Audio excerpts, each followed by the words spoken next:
Hello. Hey. How you doing? What's up? It's Saturday night, and this is a work of fiction.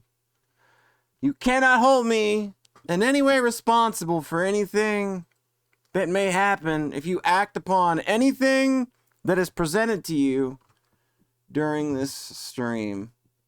How you doing? How's it going out there? Poncho Smith. This is actually a documentary, but I can't legally call it one for reasons because of the man.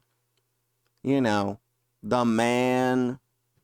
You know, the man. Always ruining everything, ruining all the fun. This is a doofumentary. I can call it that legally. I actually can call it a doofumentary.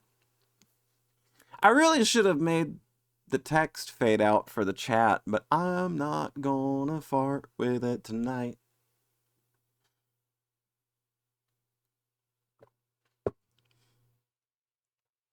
I'm not farting with it. I could. Now that I'm looking at it, though, I'm going to sit here and it's going to bother me. We'll see if we can fix it. Okay. Now I need to remember, like, wait, which one is it again? Because I've got, like, 1,800 overlays. Message fade out time. There we go. 12-second fade out. That should do it. There we go. Perfect. You got soup on the stove. Well, that's good. Anyway, I'm gonna stutter first and foremost. Fiction. She dreams in digital. How you doing, Jetstorm?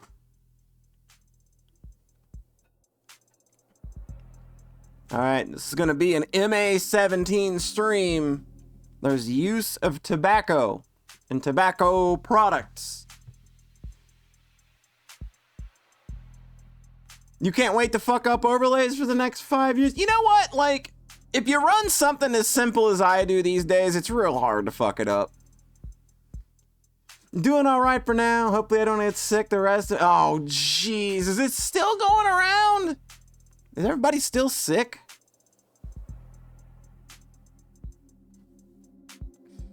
Also, do we hear the chill vibe music in the background? Does it need to come up a little bit? Strep throat. Oh God. Yeah, no, strep throat is no fun. You think all right, let me get the chill hop tunes brought up a little bit. Lo-fi hip hop beats to worship Satan to? You goddamn right. Okay. So, let's do... Okay, I gave it 2.5. How's that?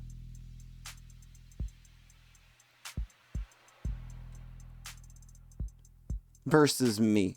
I mean, obviously, I think that the tunes are probably going to get a little louder. That's why I only gave it 2.5, so. That's good that you've... Yeah, dude, strep throat, like, going right into spring. Yeah, it's, like I kept thinking that I was going to get sick, but it just ended up being, like, allergies at the turn of the season, thankfully. Like, my throat was getting...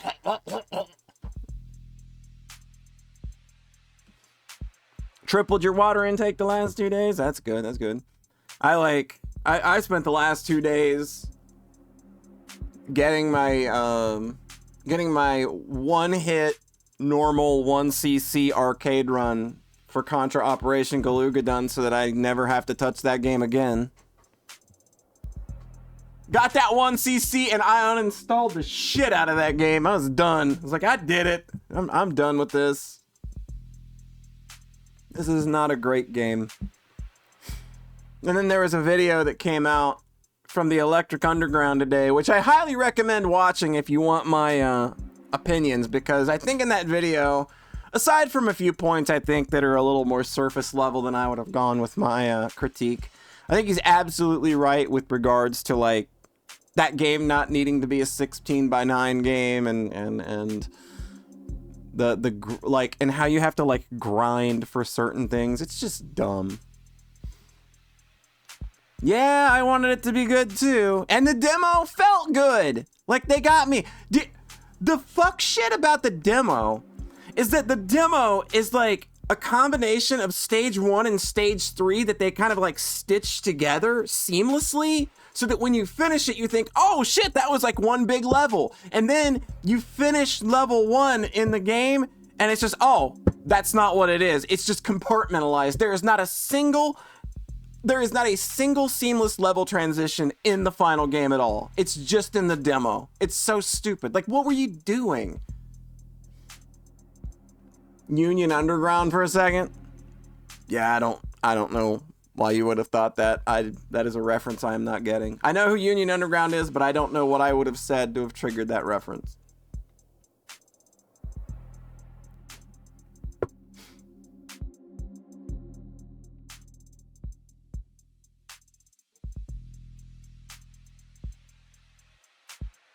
All right, so how you doing out there, internet land? We all doing good though? The Electric Underground. Right. Yeah.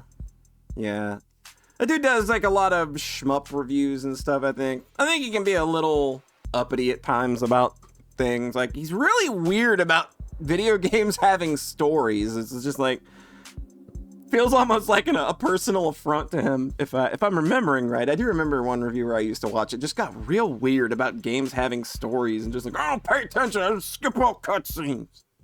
It's all stupid. I don't remember if that's the guy or not, but I just remember. I think it was, though. Anyway, who's ready to lawyer? Are we ready to lawyer? Because we got. I know we got Garden in chat to help us, make sure that this is as accurate a representation of lawyering as possible. I don't know if Flatcap's gonna stop by or not. Speaking of stories, we didn't need no stories back in 87. We didn't. In 1967. We didn't. But yeah, I saw Garden in here earlier, and I know that, so if Cap drops by, she can also help us determine the accuracy of what we'll be seeing. But this is Of the Devil. This is episode 0.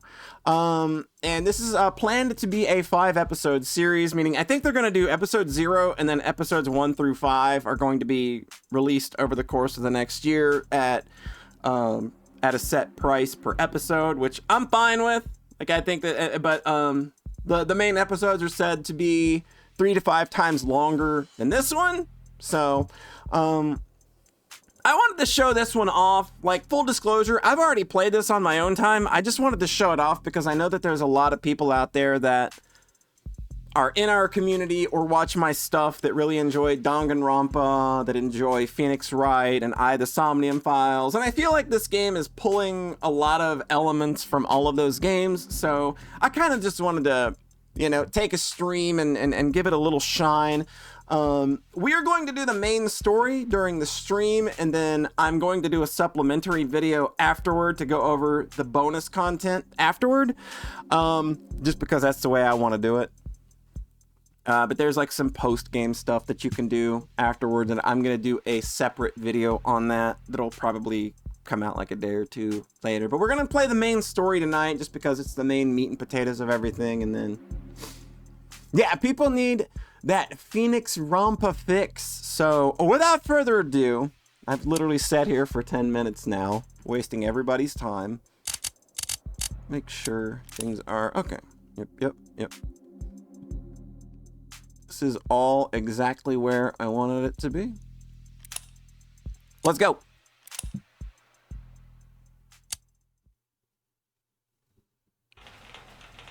I wonder if that menu bugs out if you try to click it while they're fading out. I know that Solace State had that issue, and I had to put in like, hey, you need to probably fix that. Rain sizzles off neon above me. The summer shower creates a noted uptick in the flickering of holograms down the street and a slight blunting of the night's ambience. Emphasis on slight. Lights, cameras, and constant noise. The city's got insomnia with the uneven heart rate to prove it. There's no escaping the secondhand nervous energy of it all, but I'm pretty acclimated. just a wave of worries cresting on the surface while I hold my breath deep below. Besides, the microdose of nightlife anxiety suits my mood just fine. Because if I'm not careful, this client of mine's gonna die in jail. She's already so cool. Yeah, this is my jam. Anything that's like cyberpunk, probably gonna be able to pull me in real easily with it. My tastes are very evident. She makes smoking look so cool. Morgan. Criminal attorney. It's hard to get away with murder these days. People are still presumed innocent, or at least on paper.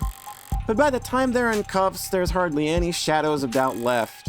Because this whole world's lit up, mapped out, never unknown, and always online. Whether it's incandescent, or neon, or hollow, whatever. Whether it's LCD, LED, or just the nearest phone screen, there's light shining on every last pixel of the map, and someone's always watching.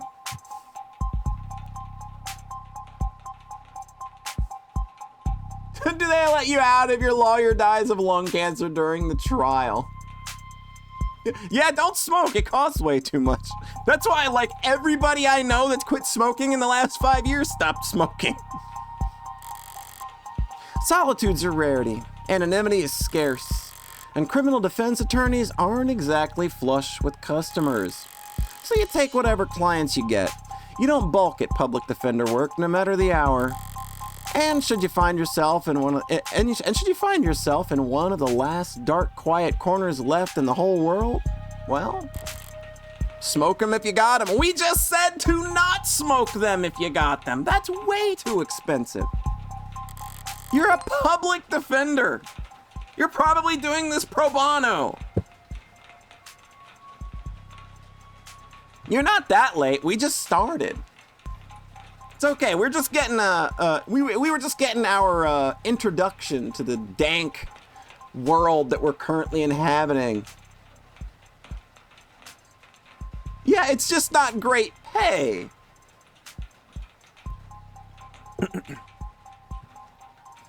Not that there's much else I can do until my phone. Counselor, your public defender contract has been approved. You were expected at the 254th precinct. Present your ID at the door to enter. Arrive at least 15 minutes early. I'll try. That's a good way to reply to that. Looks like the paperwork came through. It's nearly 3:15 now, 90 minutes since I took the job. Probably makes it about 2 hours since they finally got smart enough to ask for a lawyer. If they're really smart, they'll have used that time to get some rest. Because now that I'm here, things are gonna get busy. Episode 0. And he shall appear.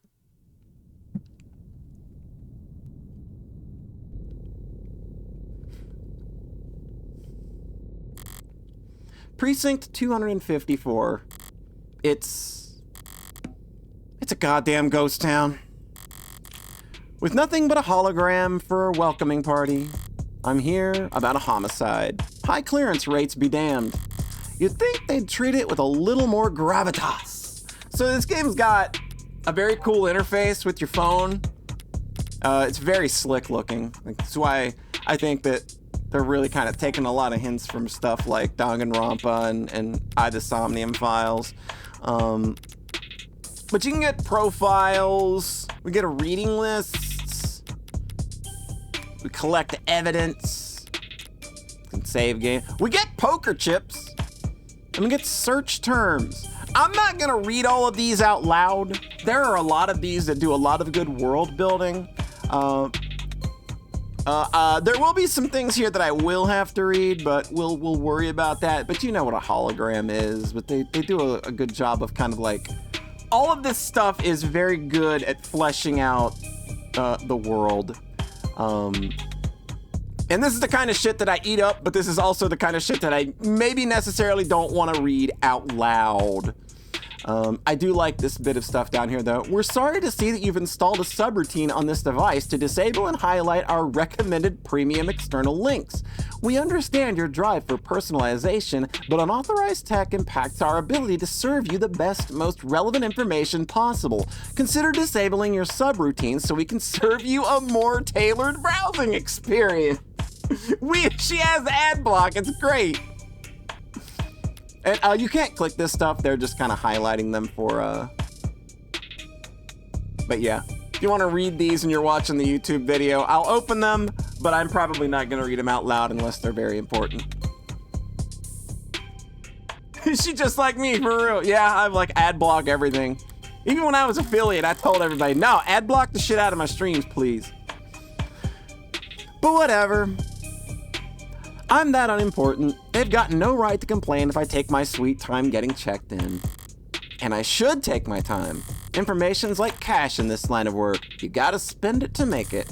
And if you're flat broke, no one will give a shit what you have to say. So let's see if I can't poke around and shake some change loose. So we use the mouse to look around for points of interest that you can click on, and you can earn credit for investigating anything and everything you can. Credit is both a measure of your information gathering skills and your own credibility. So don't go broke. It's very cool. Yeah, I'm super duper, ad blocked up on my machines. So what they were talking about there is you do get credits. Right here, this is what these poker chips are for. And what they do, they function as two things. They are a currency for a store that you open up after you complete the episode to just trick out your phone. It's just a cute little thing. But also, having more credit also lets you be able to investigate some things further. It gives you access to maybe better arguments. So I'm not sure how I feel about gamifying things like that. It's kind of weird. I don't think that you can actually fail out of a case, but I also just kind of feel weird about these kinds of games are always kind of hard to do gameplay for, if that makes sense. All right. An actual police lineup. It's like I walked into a museum. But museums tend to feel expensive and clean. Dusty, forgotten, probably lots of unpacked boxes. And see, we investigated stuff, and we got a credit now. This homicide department's more like an attic. Hard to believe we're ever so busy that they had witnesses making IDs in the lobby. Then again, it's hard to believe they were ever doing lineups in the first place. Are you certain? Wasn't it dark? Did you know that during traumatic events, memory formation is blah, blah, blah? Poking holes in that setup must have been like shooting fish in a barrel, and all during billable hours. But there's no room to sow doubt anymore. Not when a modded witness can just submit their testimony as a video recording, assuming their phone didn't automatically file a police report for them. Giving you a little bit of an idea of what this world's like. The medium's cracked in the corner. Looks bad, but my phone's made of the same stuff. And I'm rolling the dice every time it falls off the sofa. Could probably null a warranty on one of these things with a loud sneeze. At least it's not broken entirely. Even at this hour, it's still dutifully scrolling through its notifications. Looks like the usual 1-to-1 ratio of public health alerts and inoffensive pop culture trivia you always get served by state buildings. But there's a few missing persons, too. 1 year of Silver Plan coverage, courtesy of Caduceus, as a reward for any... Silver's no joke. Family must be getting desperate. So, stuff is the conductive resin. Plastic or glass, this was resin. Yeah, this is what the polymer that a wide variety of the screens and stuff are made out of. 100 different patent varieties. You can see they're really going in fleshing out this stuff. Screen cracked, schedule a fix here. Again, if you need to read this and you're watching the YouTube video, you know how to press pause. Now we got 2 credits. Now we got something here we can read. This is a data pad. I don't think it's hard to understand what a portable lightweight electronic device is. Data pads. These are like basically what all, like, you know, magazines and periodicals and stuff are put on. Mainstay of high traffic public spaces, virtual physical hybrid workspaces, despite remaining unpopular with most environmentalists and bibliophiles. Even when they're more advertisement than article, they can still be informative in a flowery, roundabout, corporate propaganda sort of way. So keep an eye out for articles in the environment. They offer insight on the world around you and credit toward your investigation. Choose the proper takeaway after reading and you'll earn additional bonus credit too. So these are the ones you do want to pay attention to, because once you read it, you'll have to make a deduction by the end of it. So Subway Fixes asked City to refocus on Canopy. Declaring the subway tunnels to be irreparably flooded, city engineers announced this week that all plans to drain and repair the systems were being suspended indefinitely. Saltwater damage to sensitive electronic cabling and erosion of key tunnel fixtures were cited as reasons for why 89% of the subway systems evaluated as critically compromised or worse. Civil engineering efforts will be refocused on maintenance and expansion of the hybrid super infrastructure system that weaves together trams, highways, walkways, skyscrapers, and the canopy high above our city's streets. Reactions to the announcement can be characterized as blasé. It's been years since the subways last ran and decades since they last ran on schedule. Most citizens have long since given up hope on them ever making a comeback. Online chatter barely reacted to the announcement, and the most comments to the voters' attention focused instead on the growing investigations into Councilman Long's campaign finance irregularities. As one of the Canopy's major backers in City Hall, Long has often found himself at odds with a small but vocal group of critics that consider it an eyesore and an amplifier of light noise pollution. And with Long having stepped away from his political duties in order to more fully cooperate with investigators, for the first time in nearly 20 years, the typically rock-steady political foundation of the Canopy is looking uncharacteristically shaky going into this week. This is Long. Anyway, I'm not reading all that. Basically, you understand what they're saying, though. It's ballsy of them to put a paywall there. As if I'd reach for my wallet after having to read word like aesthetical. Besides, I got the gist of it. The takeaway that the city's focusing its efforts on, and it's very clear that they're focusing on the canopy. And that's how you get extra credit, is by like reading shit and making proper deductions from it. And that'll help you here momentarily. I think we'll see our first evidence of that. There'll be increased scrutiny surrounding the canopy now that there's no plan B. It's a massive project with a massive budget, lines the pockets of a lot of people, big and small. None of them would appreciate bad press at the moment, not when Councilman Long's already thoroughly chummed the waters. High traffic hallways, utilitarian furnishing, multiple screening stations. Pragmatic brutalism, so textbook it could teach freshman level architecture. Can almost hear the buildings drone on and on about concrete and iron and hard right angles. The civil planning equivalents of battle scars. From a fight won so long ago, they're starting to look ridiculous. I'm sure it was all very imposing back when it was built, but walking in here now, with crime rates where they are, feels like a hospice ward for heavy-handedness. Alright, I've taken all the scenery and learned as much as I can here. Time to get checked in.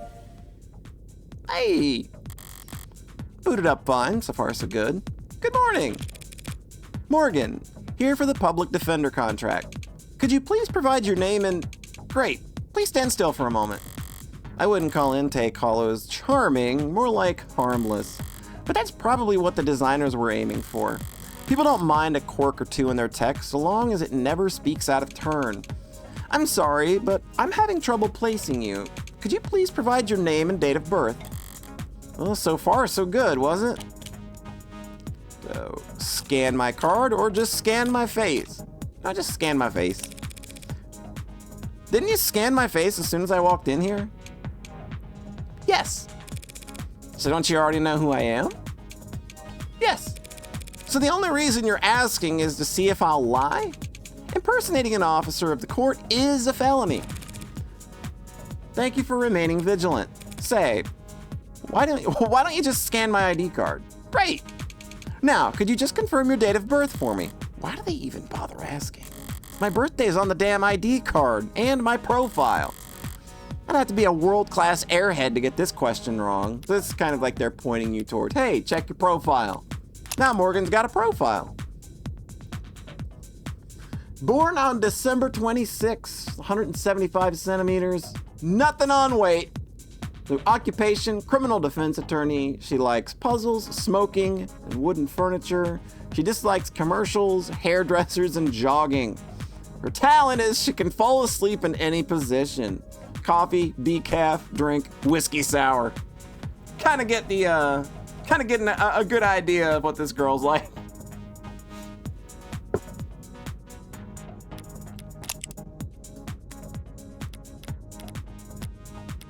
Subway is abandoned. This is the one that we read before.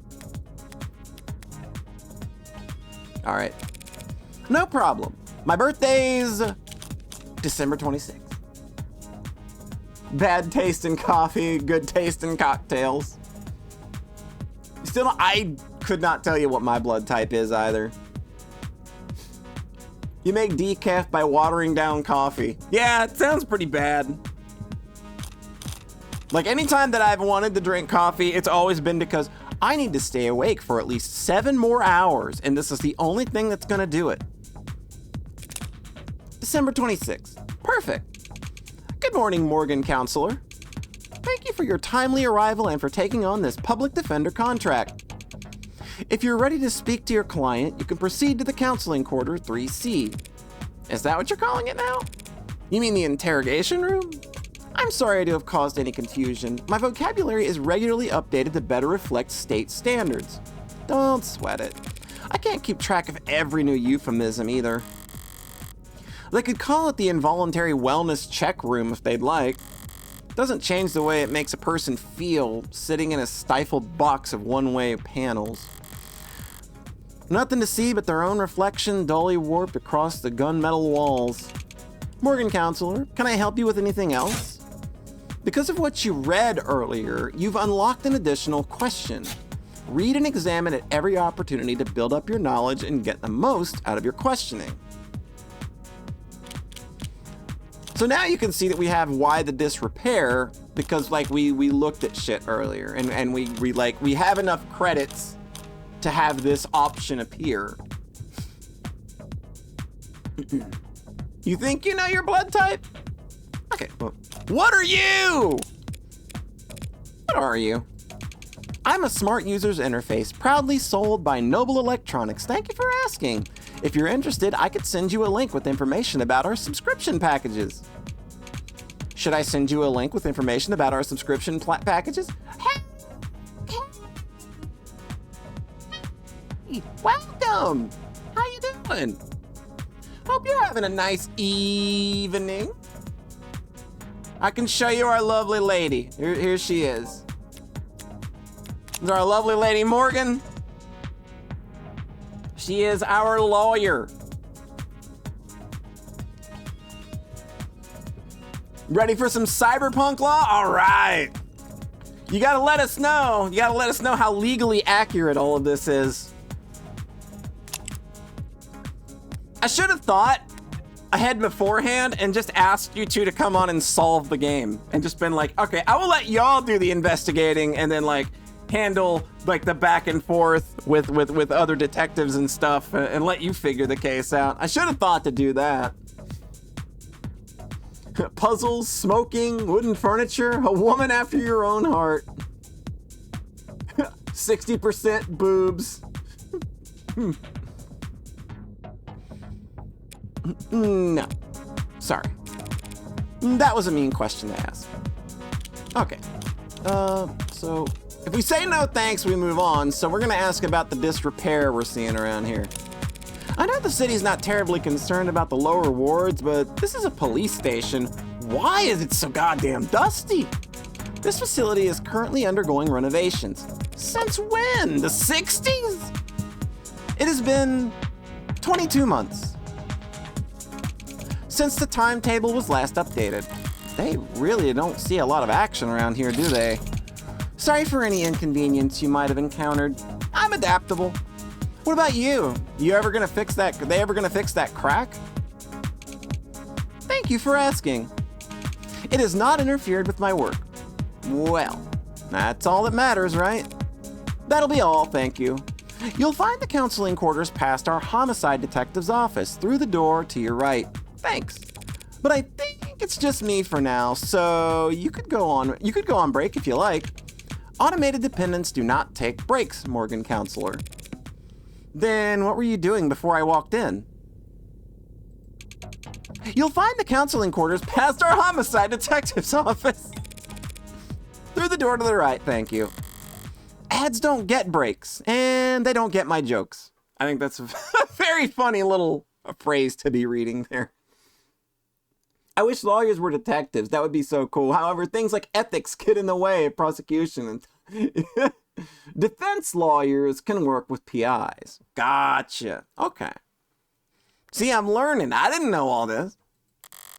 Because I don't want to spoil anything, but we are not going to be going to a trial in this particular episode. So don't get your hopes up for a judge and all of that. But we are going to do stuff. But it's usually the humorless types that are the most fun to mess around with anyway. So we did get like another thing here. This just kind of lets you know what automated dependents are. These are basically what you just kind of met there. This fine hologram lady. They're just kind of, you know, very easy. Like if you know Cyberpunk, you know what these things are.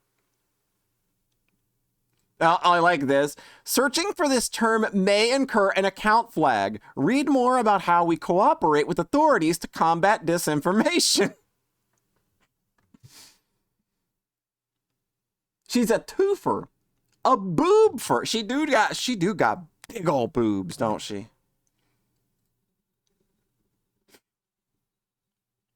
She is just boobing it up.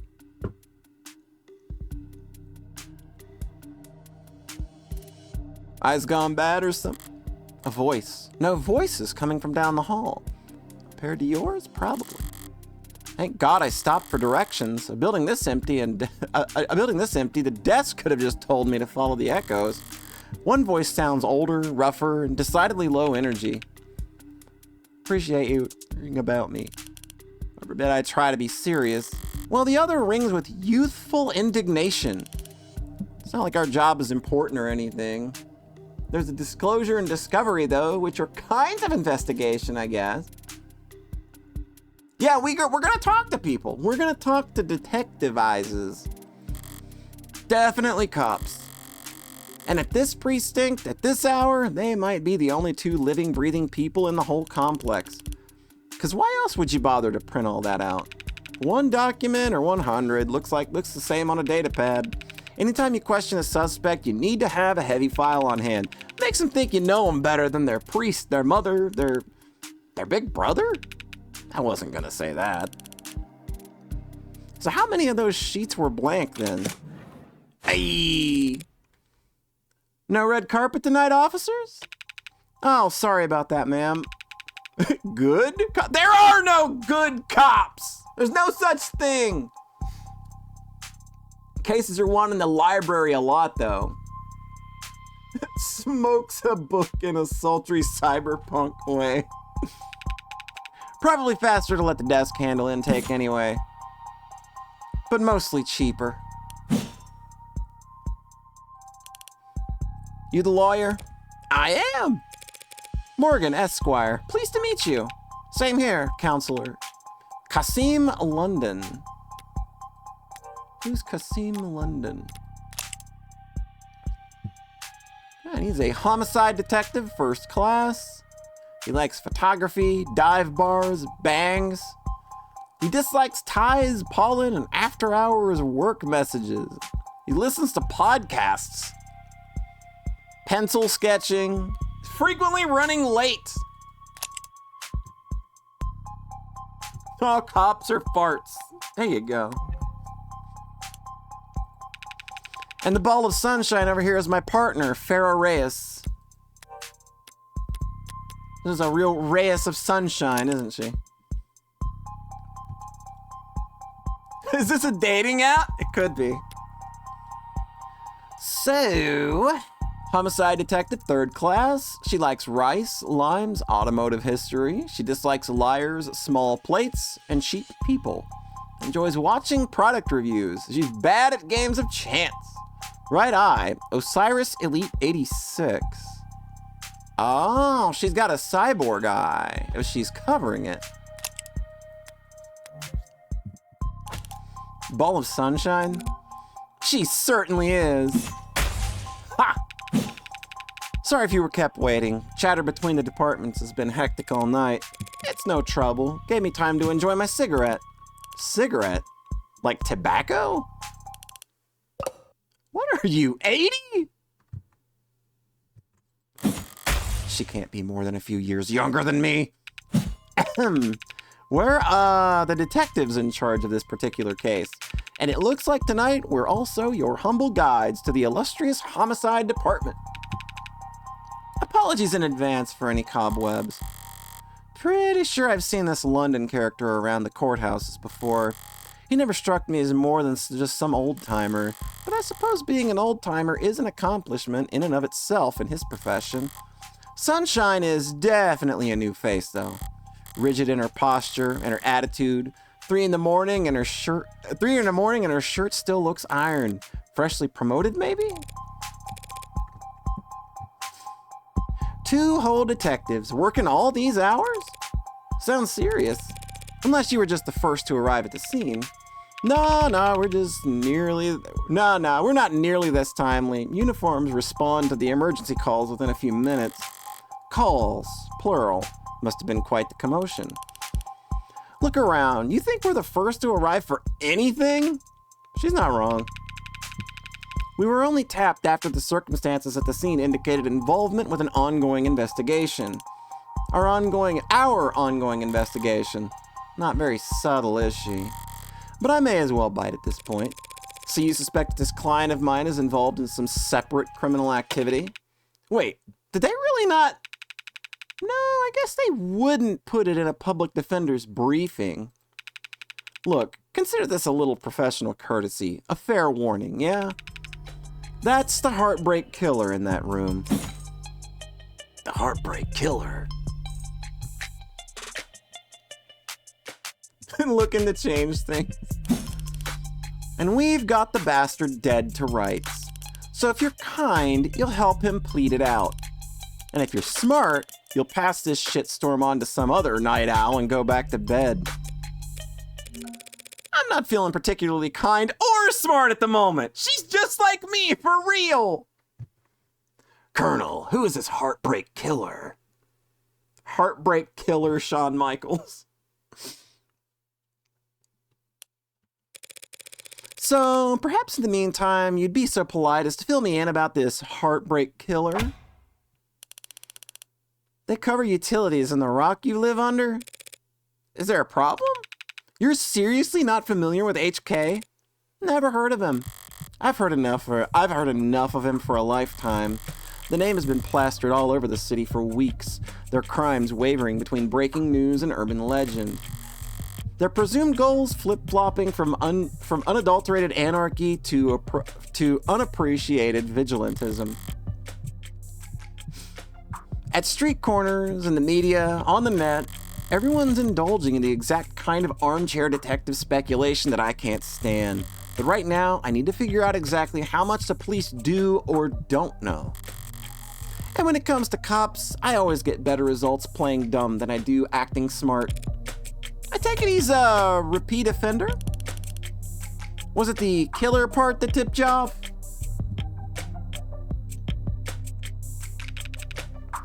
You must have at least heard about his MO. Media's gone crazy with it, along with everyone else. One bullet, straight through the heart, body left to lie where it falls. Hence the name Heartbreak. What do we got here? Heartbreak. Oh, that's a... He likes killing, imagine that! He does not like getting caught. I think that these are very very tied to one another. Favorite color? Probably red.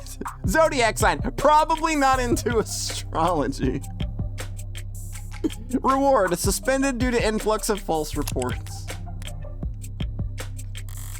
Not exactly creative, but amidst the swirl of every other 100-word article out there, catchiness trumps originality. What you won't read about online is that all 6 of HK victims were shot with the same gun, without even needing to reload? Try not to shoot anybody in the heart on the way through the fucking parking lot.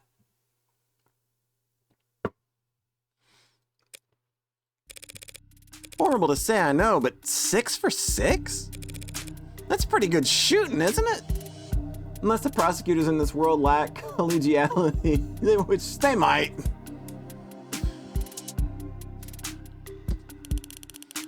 Hitting the bullseye at the shooting range is good shooting. Doing it 6 times in a row is great. But shooting 6 people with accuracy like that, it's a whole different beast. It takes a certain kind of monster, a real freak.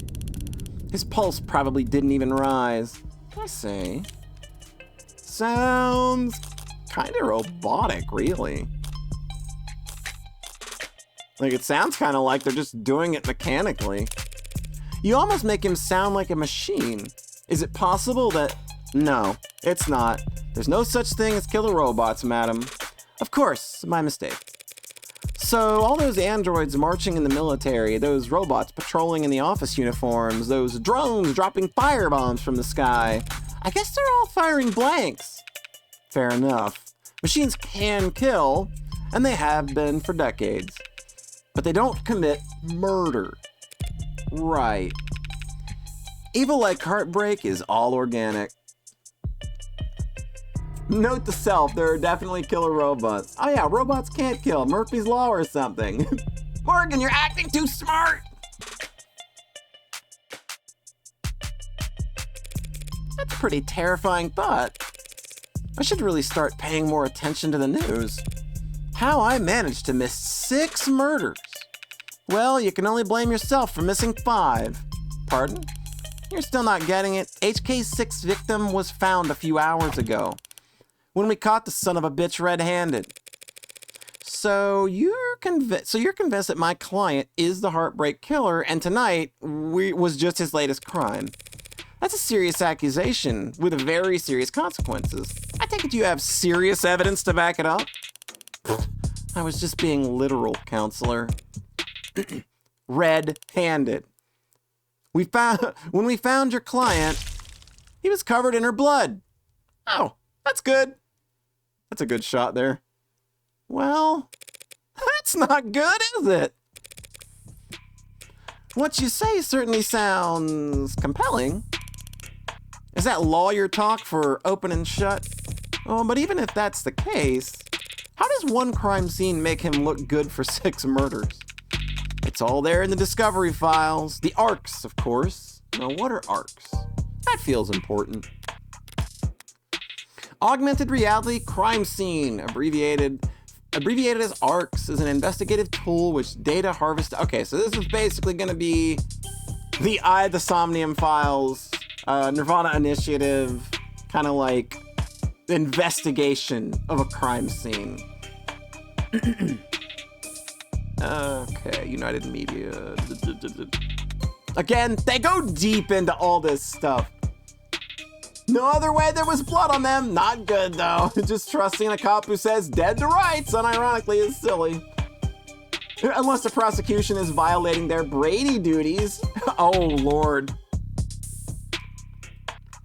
Board members at Lambda denounced the actions of said cell. Okay, all right.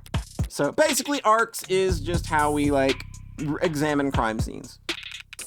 Join the local net on your phone and we'll turn over everything we need. I'll bet. Thanks for that, detective. I'll be sure to read it over. But if it's all the same, could I ask you some questions while I've got you here? How kind of attorney wants to interrogate the detectives? This kind of attorney. You're just that pleasant.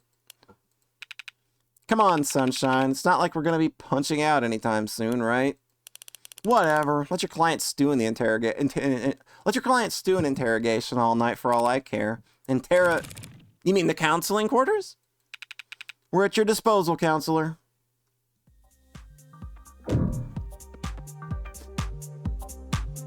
I'd rather just get the disclosure of the main case of the... Which is, okay. Actually is a bit more inclusive. I got 2 law dorks in my chat tonight, so this is going to be a wildly interesting conversation. Okay, what do we got here?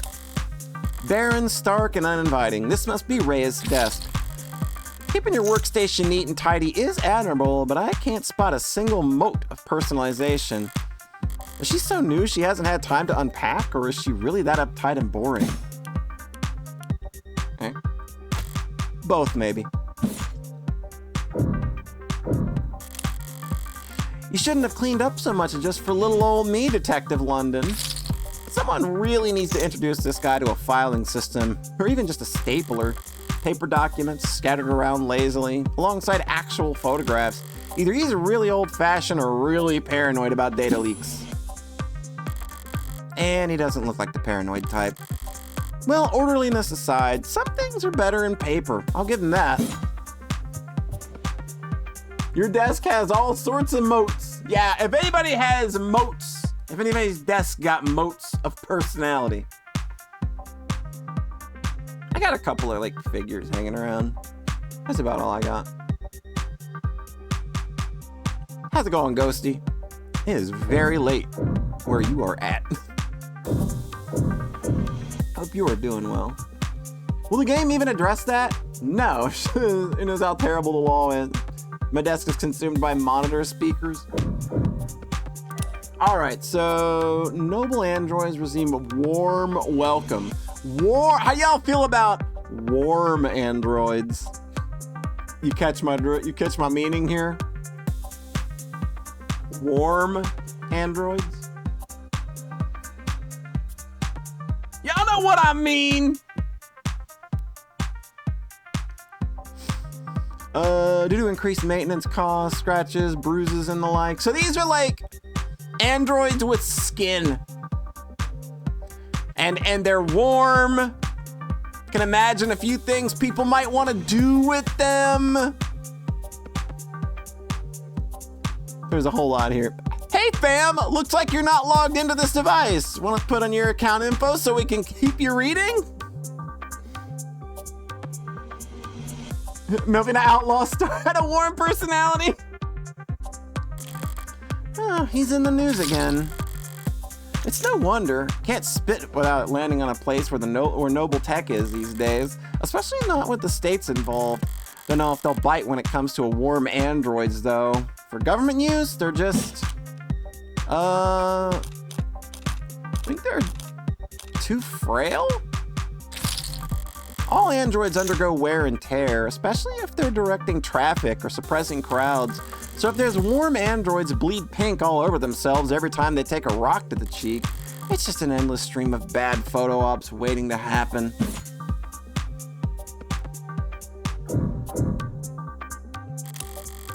Loose wires, missing panels, and an aircon system that's probably sweats more than the people it's supposed to cool.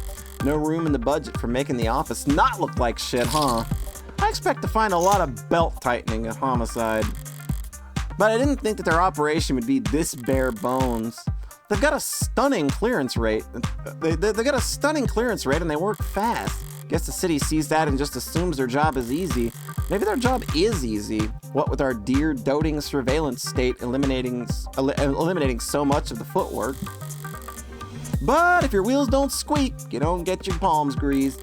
So Homicide ends up as the only state department with a shrinking budget.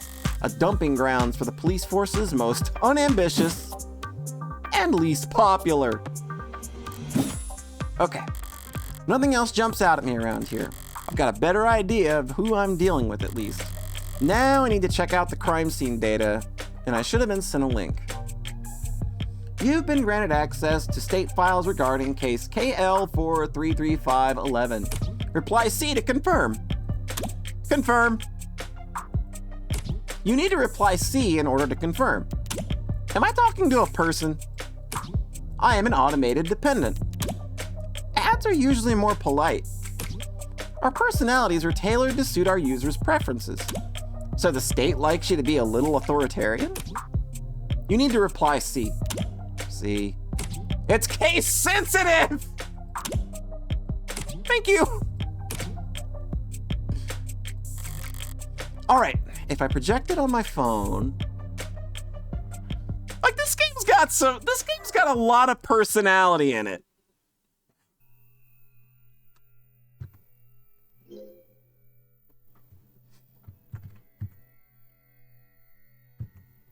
All right. All right, let's see what the police have and what they think is important. Okay, so we got a vase. Seems like this vase got tossed aside at some point, and yet there's not a scratch on it. Must be pretty damn durable. Isn't art supposed to be delicate? Maybe it's making a statement.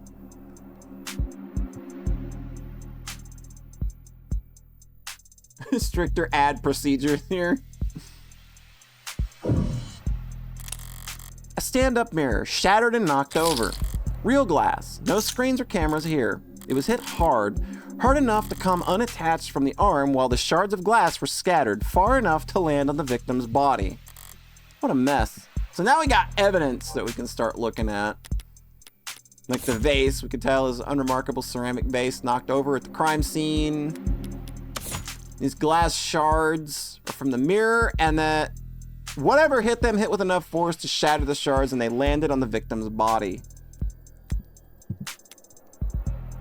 Advertising sadly isn't a problem. Nonpartisan elected judges are basically Richter law firms. Okay. Well, I guess we should probably look at the gun. The murder weapon, a revolver found right next to the body. 6 empty casings found in each of the 6 chambers, meaning the gun's been fired 6 times. Looks like the crime scene techs practically disassembled the damn thing. But all they found were fingerprints belonging to my client. So he was found by the police with the murder weapon right in front of the body. I don't even know where to start. Highly prejudicial would be an understatement.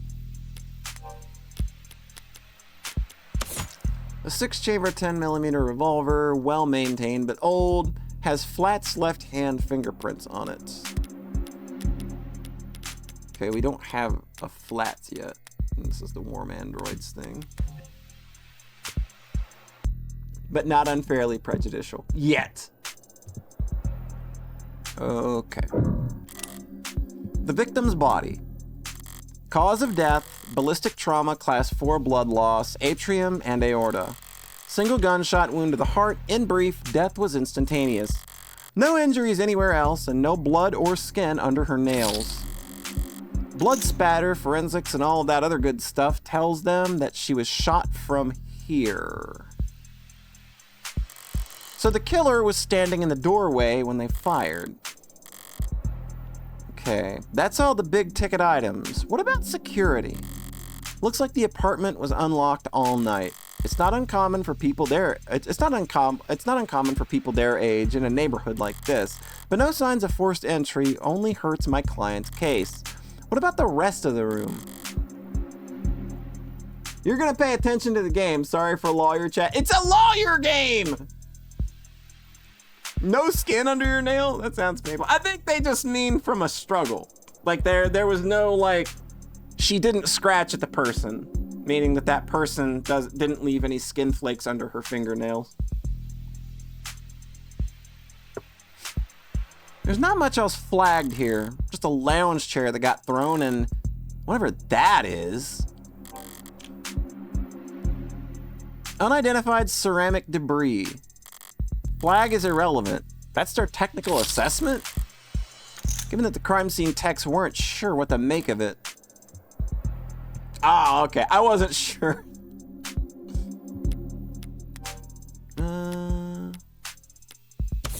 Yeah, ceramic debris of indeterminate origin.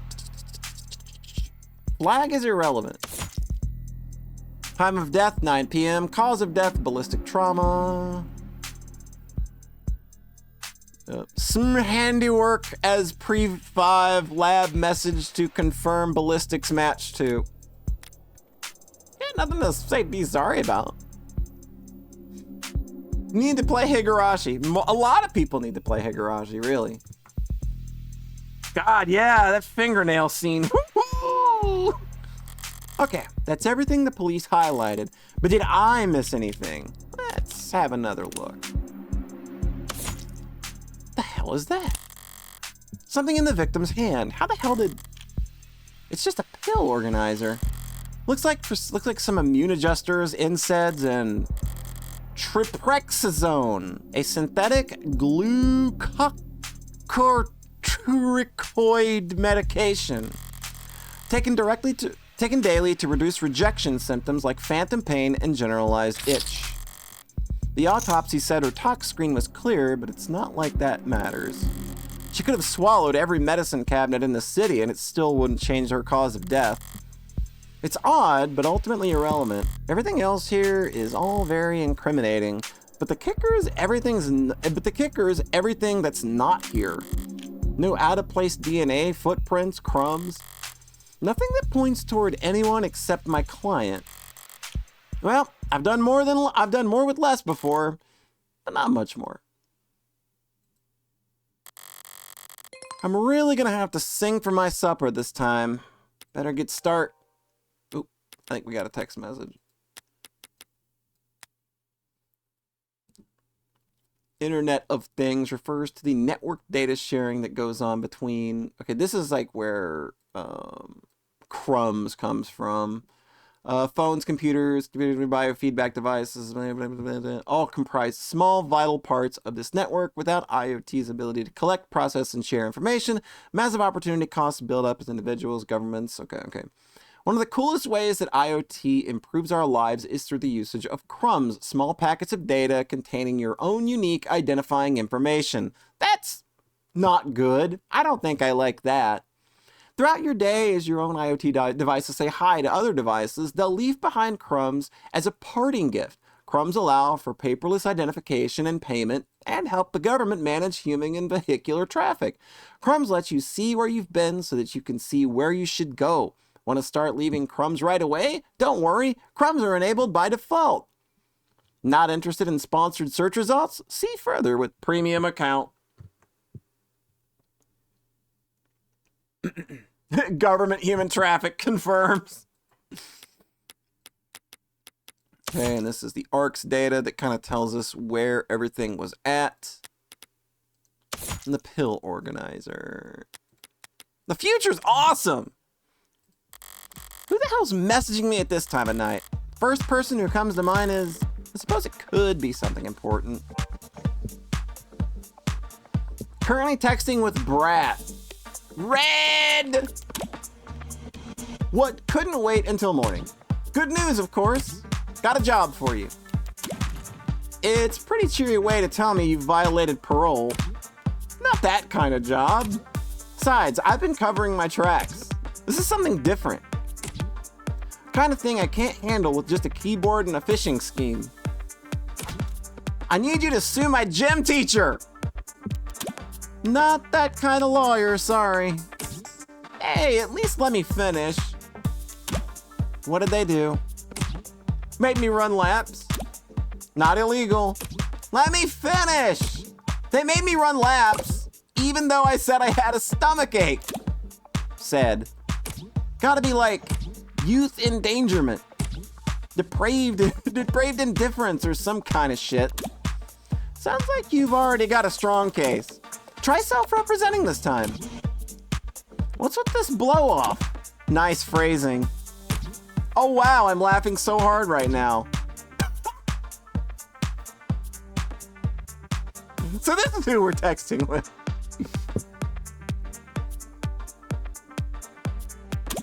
Is that your mugshot? I wasn't gonna not get a copy of my mugshot and use it as a reaction. I'm glad you found a new case. But I'm working right now, so anything cool? Homicide. Oh, cringe. Wait, what kind of homicide? Is it HBK? Is that the kind of morbid things kids your age talk about? Teens my age. And yeah, we can read. Compared to the corrupt shit in the headlines, old-fashioned murder like Cardi B is like quaint. It's not heartbreak. Then why'd you take the job? You see the 98% conviction rate as a challenge or something? You taking up a lost cause? Probe nose work? It's pro bono. Pro bono? Pro bono? Pro boner?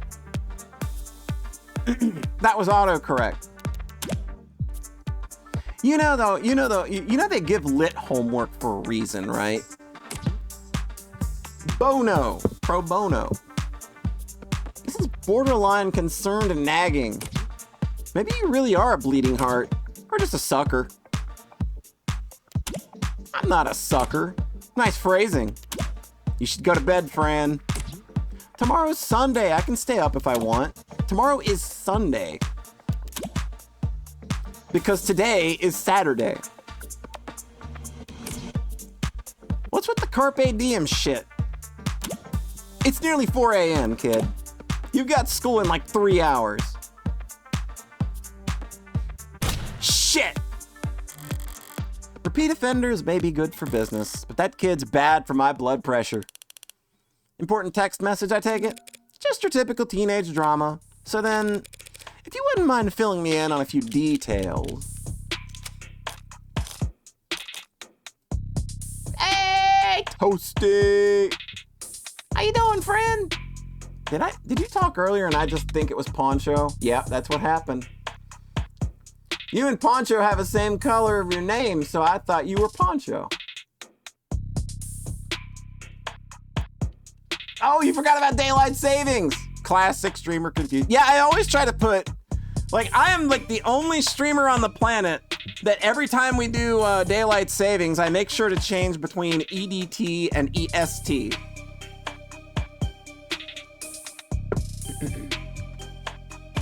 How you doing, Toasty? Hope you're doing well. Despite it being really late over there. All right.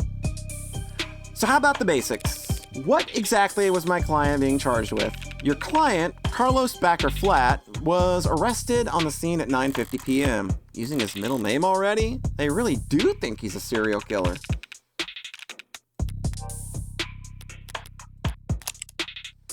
Carlos Flat, July 8th. First degree homicide. Civil disturbance ×2, but the charges were dropped. Registered at birth. Industrial class 4, pending. A normal amount of late. Doing very acceptably? That's good to hear. Oh, and this is the victim. This is Diane Dawn, a 27-year-old agricultural genetics researcher for Peregrine Laboratories. Found shot through the heart in the bedroom of the apartment she shares with prime suspect Carlos Flat. No known connection with previous HK victims. Yo, Katamari Damacy. It's a good game. Enjoy! The charge being first-degree murder of his girlfriend, Miss Diane Dawn. First degree? That's increasingly rare. To say the least.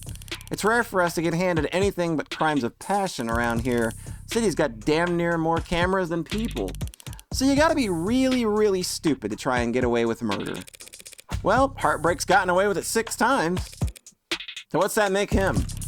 5 times. And that makes him insane. Do serial killers usually kill their flatmates out of nowhere? It's the hard questions we should all be asking, really.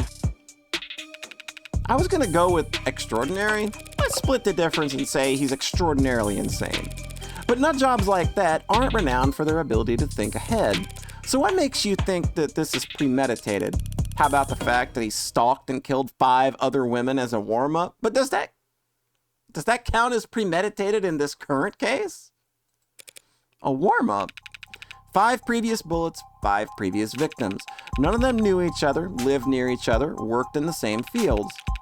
Weeks of digital autopsies crawling up and down their online profiles. Nothing. So this serial killer chose his victims at random?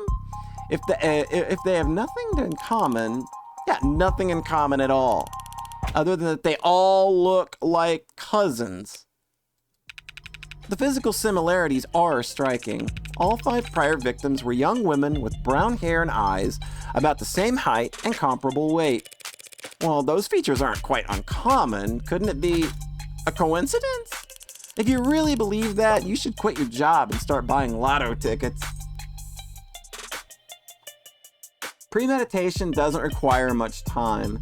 Serial killers tend to have a favored victim. Yeah, I know that. So, I mean, they're definitely like going with favored here. HK's got himself a type. Anyone can see that. You really gonna try and tell me you don't see the resemblance? A young woman, brown hair, brown eyes. Can't tell how tall she is from the portrait, but I can take a hint. So you think what exactly? That Carlos Flat wanted to kill his girlfriend so badly he went out and shot 5 other women first? Hey, if the shoe fits. If the shoe fits, then you put the shoe on the... What Sunshine means is that it's not uncommon for killers to displace their violence from people close to them onto outlets with fewer consequences. Drifters, loners, strangers, workers. He was probably building up the nerve for tonight by first practicing on those other similar women. Or he's just so far gone that he can't tell the difference anymore. It's not the worst theory in the world. If the glove fits, you must acquit. Premeditation doesn't require much time. I forget the test up here, but I figure states is similar. Gotcha. But it doesn't fit. They want to claim that these previous victims were practice runs, dress rehearsals for tonight's main event. But if that were the case, there would have been signs of hesitation, nerves. There would have been mistakes. On top of which, guns are impersonal, execution shots even more so. There's no sadism or hatred or intimacy in a single bullet to the heart. Killing your girlfriend or her lookalikes usually is, if nothing else, a lot less sterile? If you'd ask me. What was that? Why did we do that?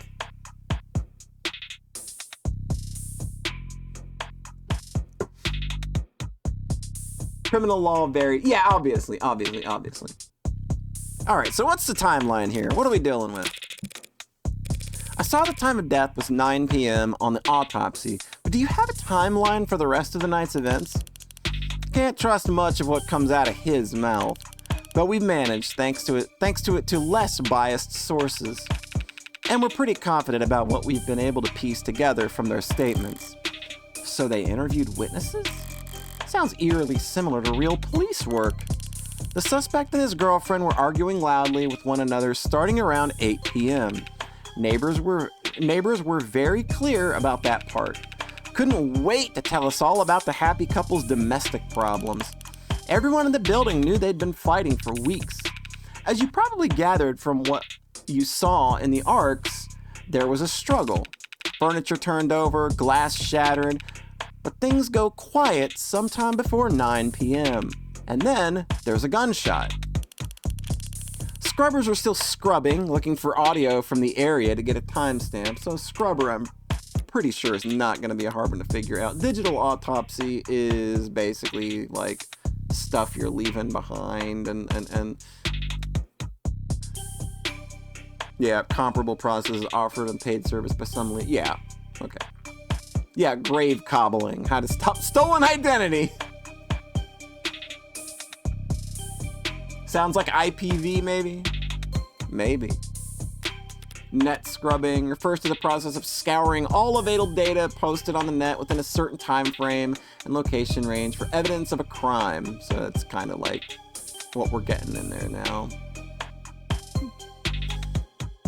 Okay. But we heard from enough concerned citizens to be pretty damn sure about the time. Right, emergency services got a burst of calls from the block shortly after 9 p.m. No one seemed to recognize the sound for what it was, but the silence that followed was pretty universally alarming. Officers arrive on the street at 9:08 p.m., establish a perimeter, enter through the open door at 9:10 p.m. And there they find your client crouched over his dead girlfriend, his hand covered in her blood. At which point, they move to secure the scene and the suspect. Sorry, did you say his hand? Singular? Your client's modded. Cybernetic right arm. Okay, what do we got here? Coats. Okay, the coat the suspect was wearing was taken into custody, taken by lab techs for additional analysis, but initial tests show blood on the left sleeve matches that of the victim. And then mods are basically body modification. This dude's got, it sounds like an arm.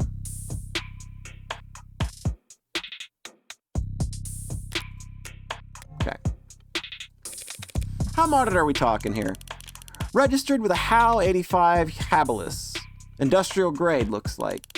Says he got spec'd for dexterous manipulation of up to class 4 KPA, which means a minimum grip strength of, well, basically, he could crush your neck without even gritting his teeth. Considering a career change? No, that's not it. It's just, your eyes must be very sensitive for you to put the patch back on each time. And here I thought you just had a 14-year-old sense of fashion. You think a cop would ever cover up her dominant eye because it was fashionable? I actually thought the same thing the first time we met. You what? But getting back on track, that arm of his has been in the shop for some time now. He can't work without it. Money got tight. The arguing? Yeah. When did he put his arm in for repairs? 8 days before HK's first victim was killed. Okay. Well, no chance they'll be willing to chalk that up to coincidence. Your client was arrested on the scene after a preliminary scan found his fingerprints on the revolver. And no one else's. A revolver? What kind? The old kind. The real old kind. More specifically, a Calver M54 6-chambered 10mm. Calver? How retro. It's an old gun type. Alright, so we've got the revolver. Bears fingerprints matching Carlos Backer-Flat's left hand. Yeah, it really is. Rifling marks match the bullets from previous Heartbreak killings with 99.989% certainty. No matches, archived forensic data as far back as 2051. Alright, and this is his prosthetic. The success of it and its sister products went a long way towards securing state contracts for HAL Industries. Oh, there was something else. Is this just the... Yeah, this is Calver. This is the manufacturer of the gun.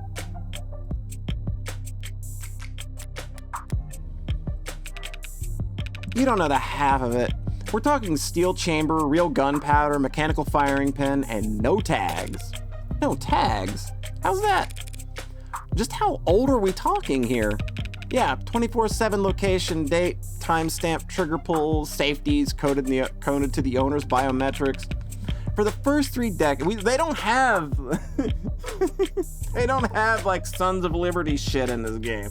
They don't have the Guns of the Patriot system. Not on this gun. This gun is untagged. Drebin got to it first. For the past 3 decades, tags have made shooting crimes very unambiguous. So you're claiming my client used some kind of antique to commit these crimes. How else do you think he'd have gotten away with 5 other times? If he tried to buy a gun legit, he'd probably fail the very first psych check. And even the jailbroken pieces are only good for so long before update withdrawal sets in. So then M54, that's model year 2054. A 30-year-old gun. Well, that sure complicates things, doesn't it?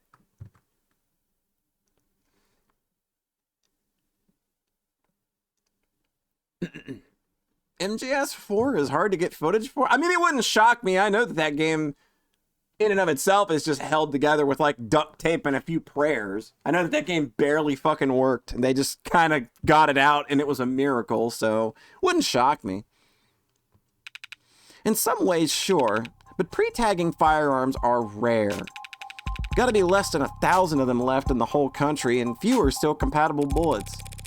The ammunition would have to be over 30 years old too. The novelty of his weapon has kept us in the dark so far, but now that we have our hands on it, it's gonna put him away for good. Archive department complained loud as hell about how deep they had to dig. But with the protocols they found, the techs were able to match the rifling marks on all 6 bullets to the gun your client was found with. Rifling marks. Bullets fired from guns that old are marked by the barrel shape. So if all 6 bullets had the same rifling marks, we know that they were all fired by the same gun. It's not as plug and play as tags are, but it's equally precise science, I'll assure you.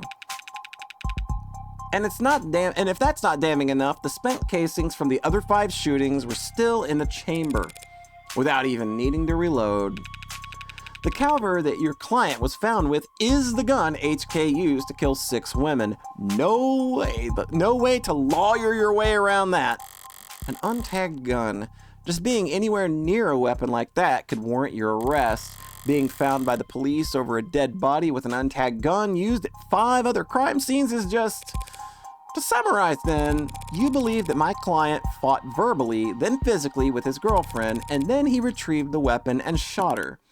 Yeah, pretty much. How did he look when the officers found him?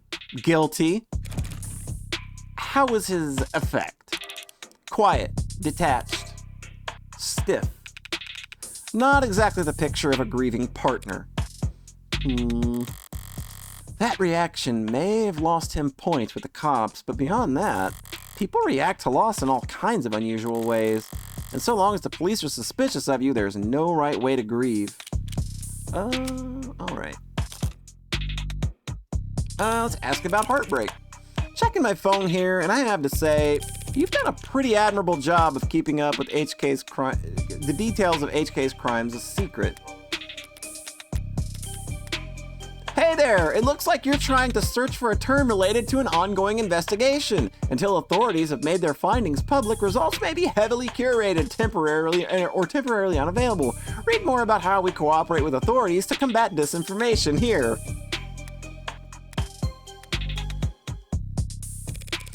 The less reputable sites are doing some real journalistic acrobatics trying to piece together a story. Yeah, top 11 theories on who hurt HK was a real weighty read. It's not just journalists, though. All kinds have been emboldened. The freaks that HK's managed to bring out of the woodwork are in just a few weeks. Can you blame them, though? I mean, he's a genuine serial killer. Repeat offenders in general are an endangered species, but he's gotten away with... We know what he's gotten away with. Take a look around us, detective. National DNA registry is robust enough that cases never go cold. Cameras on every street, a phone on every citizen, violent crime at an all-time low, and clearance rates at an all-time high. But you're gonna spout some alt-pol bullshit about invasion of privacy? No, I'm not. People are safer now than any other time in history, detectives. So when someone like Heartbreak does come along, good point. London's trying to look like he can laugh it off, but pressure from the higher-ups must be reaching its peak. They want, maybe need, to see someone charged, and that makes them predictable. Yeah, well, even if there's nothing standard about HK, Department SOP still dictates we starve the media for case details. That way, when we do feed them, they're grateful for whatever scraps they get. But we can't take all the credit this time around. Homicide's tight-knit and tight-lipped, but it's not like there's much information for us to leak in the first place. Predictable as in there's definitely a single killer, but not the guy in the cell right now. And why is that? Because none of the shootings were caught on the opt-in crime surveillance system. Well, that sounds real... Optics, right. Opt-in crime surveillance system is a partnership program between the state and private enterprises that allows for free sharing of surveillance and security data to better promote and preserve public safety. Cops need to catch someone. Morgan seems stable. Morgan seems awesome. I'm liking her a lot so far. Private partner accounts. So basically, optics are just literally like, hey, we see everything. Optics are frequently cited in state reports as one of the most effective tools for reducing crime, and footage from optics often serves as key evidence in criminal proceedings where it is considered admissible by default. People versus Erewhon. Users frequently search for public safety measures in my area. Daily security level.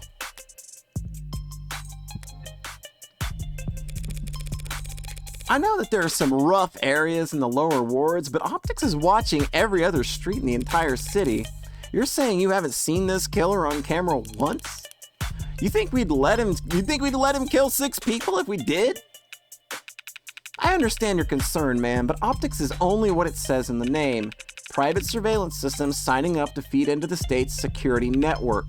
It's not perfect, just another one of the many public safety tools in our belt. It's not meant to be perfect, it's meant to help us solve crimes, or at least act as a deterrent. One would hope so. Fat chance. Deterrents are for war rooms and board meetings. Anyone crazy or desperate enough to commit a crime in a city like this couldn't care less about anything as vague as the consequences of their actions.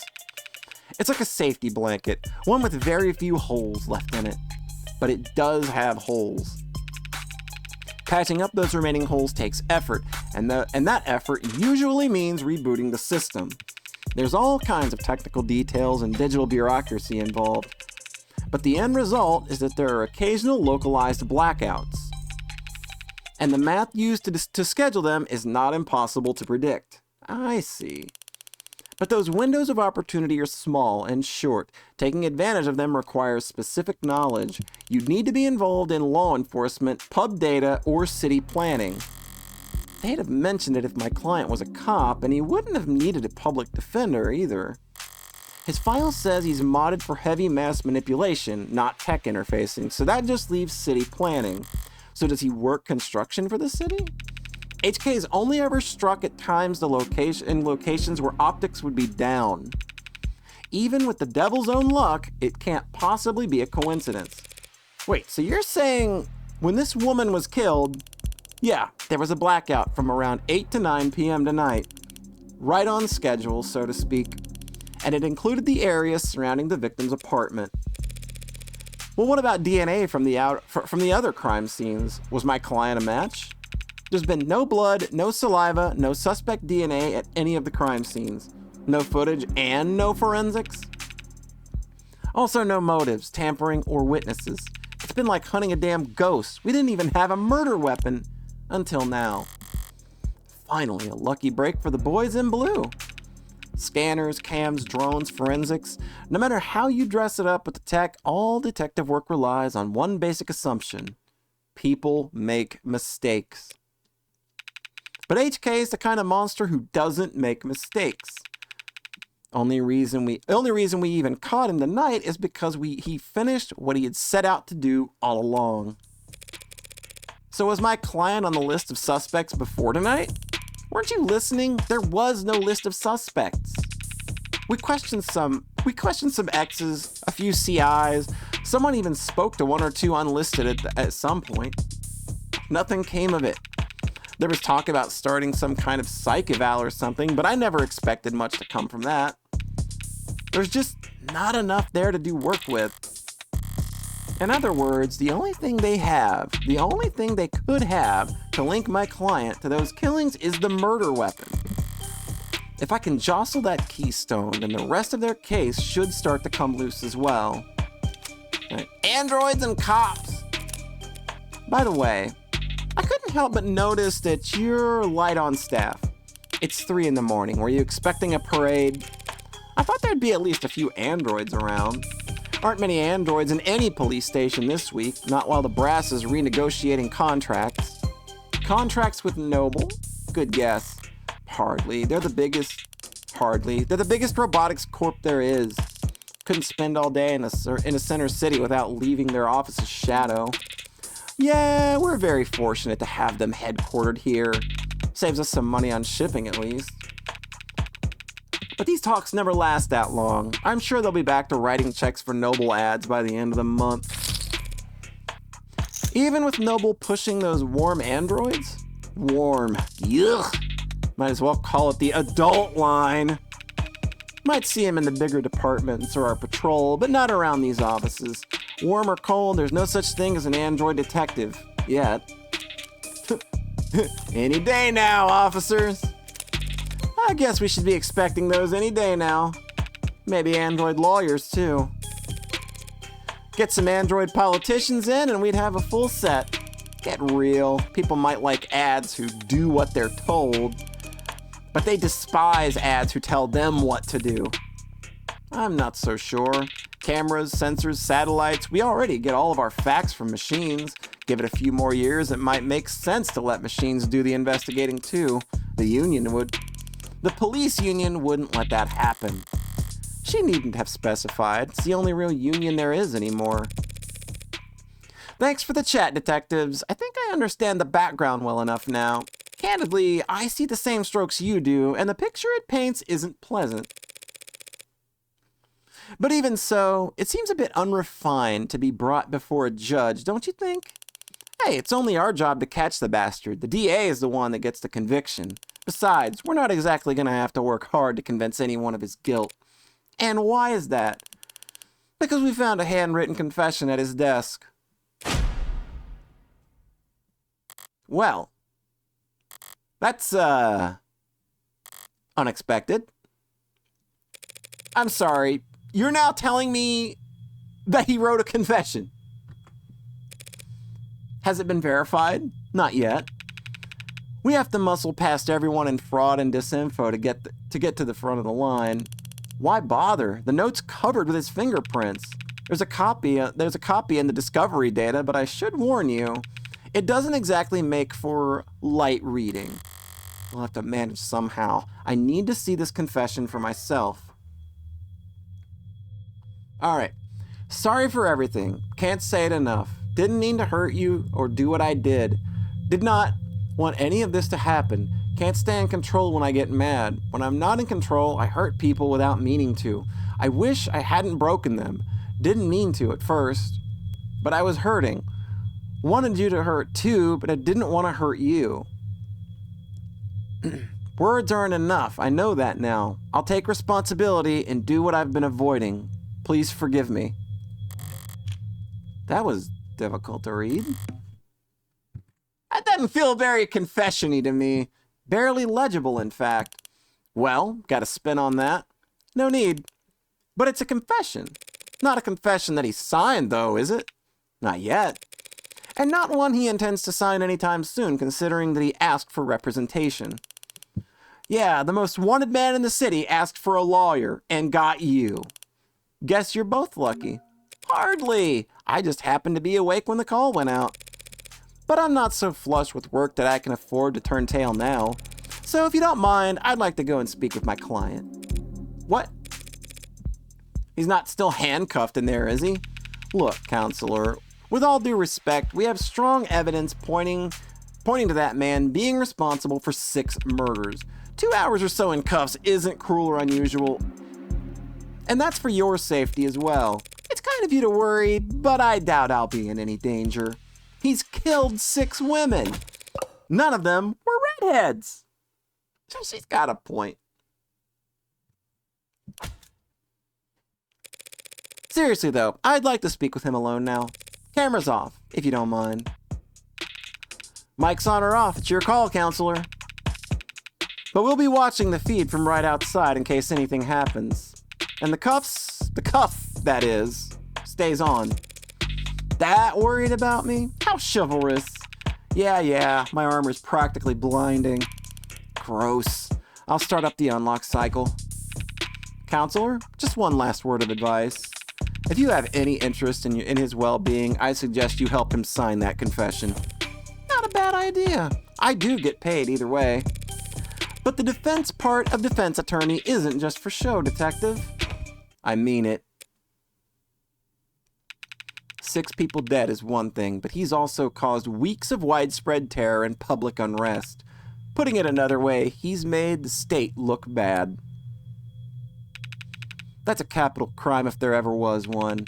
And even if the death penalty's not actually on the table these days, I can guarantee he's not gonna like whatever rehabilitation plan they draw up for him.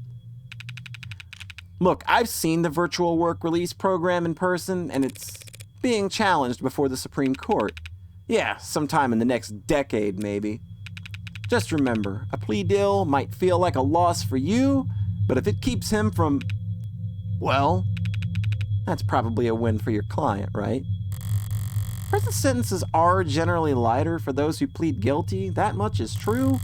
It saves the courts a great deal of time and money, and they show their gratitude with reduced sentencing. But no one will ever be grateful towards the heartbreak killer. I am invulnerable to murder. Feel? Not really. Anyone convicted for killing 6 people, they'll never rest their mind another day in their life. All right, I'm gonna take that as a quick break moment. We're gonna get up. We're gonna stretch out. Go empty your balls or whatever it is you need to do while you're doing what you do, and we will be right back. And sometimes your client has fucked themselves. Yeah. All right. So I'll be back in like 2 minutes or so, and we'll get back to things.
I'm back. Better not be playing with yourself. You just got caught, if that's what you was doing. Anyway, let's go meet our client. What do you say? Who is messaging me? Stop messaging me. I will actually break your neck. All right, here we go.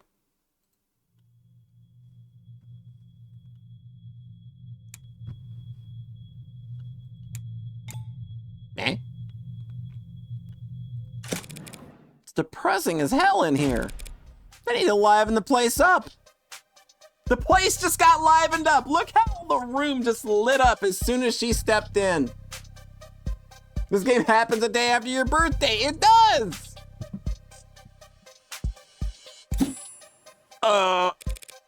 Carlos flat, right? Hope you don't mind if I get comfortable. We got a lot to cover, but this shouldn't take all night. What are you? Look, I already told you people. I'm not a cop, Carlos. I'm the furthest thing from that. I'm a lawyer. Your lawyer, in fact. And I'm here to help you. Yeah, well, they say that too. They said that too. Back there, in here, kept repeating the whole ride over. They said that they were gonna help me, but they knew that this was all a mistake. Then they said I killed, acting like they were on my side, and they thought that It's not their job to help you, Carlos. But it is mine, and I'm here now. He's still in shock. I need more information, but if I approach this the wrong way, he'll just clam up even more. I'm sure you're exhausted. It's probably difficult to think, let alone speak, but I'd like you to try and answer a few questions. The police already questioned you, I'm sure. But they were treating you as a suspect, not as a client. Okay. So what do you want to know? We probably don't want to talk about the murder. Let's talk about you. Let's start simple. Something mundane, grounded, rote. I'd like to know a bit more about you first, Carlos. Something like, what line of work are you in? I'm with City Engineering. Or I was, or I should be. As I thought, the police must be convinced that he mapped the optics blackouts using data he stole from work. My arm, I got it slotted for the job. And, Carlos, I'm gonna need more than that. So what do I know? He worked in City Engineering, not a desk job. Reyes said he was modded for work, and that arm must be in custody at the moment, but based on his shoulder, it'd have to be pretty... That's pretty utilitarian, I would imagine. Utilitarian, yeah. He doesn't strike me as the type who's enamored with the aesthetics of modding. The young and the restless and the rich, swapping in neon and chrome limbs because they like the way it looks, or the way it makes other people start looking at them. No, he's pragmatic, grounded, and very unlucky. In which case, I should be too. You know, my brother wanted to mod. Really? Really? I don't even have a brother. He had everything planned out, a whole career path of promotions and bonuses and upgrades they'd afford him. Then came his 18th birthday present. Test results politely informing him that he's not a viable candidate. That sucks. I think he felt relieved, actually.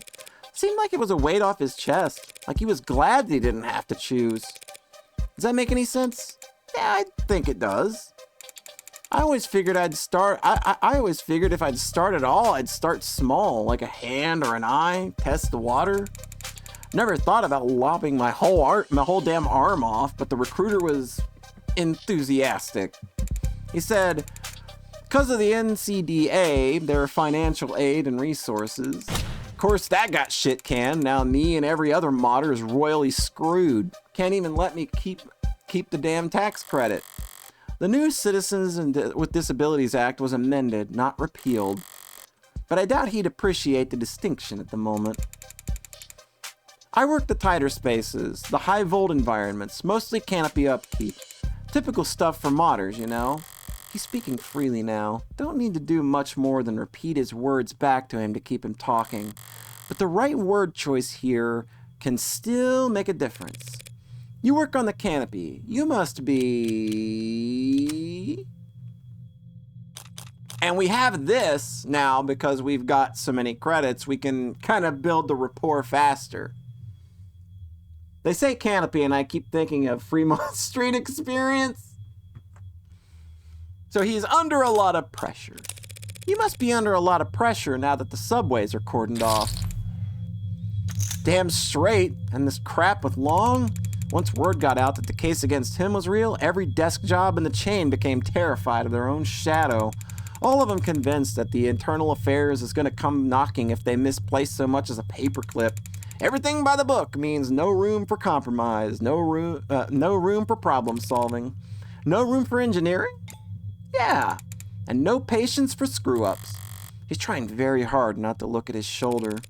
Why aren't you wearing your prosthetic right now, Carlos? Yeah, that. Rejection issues starting last month. A lot of sleepless nights. Rejection. Did the therapy not take? So I'm presuming it's, a type of therapy. A process for adjusting the human mind and the body for unique challenges and stresses that come with the cybernetic body modifications. Okie doke. That's pretty easy to understand, I think.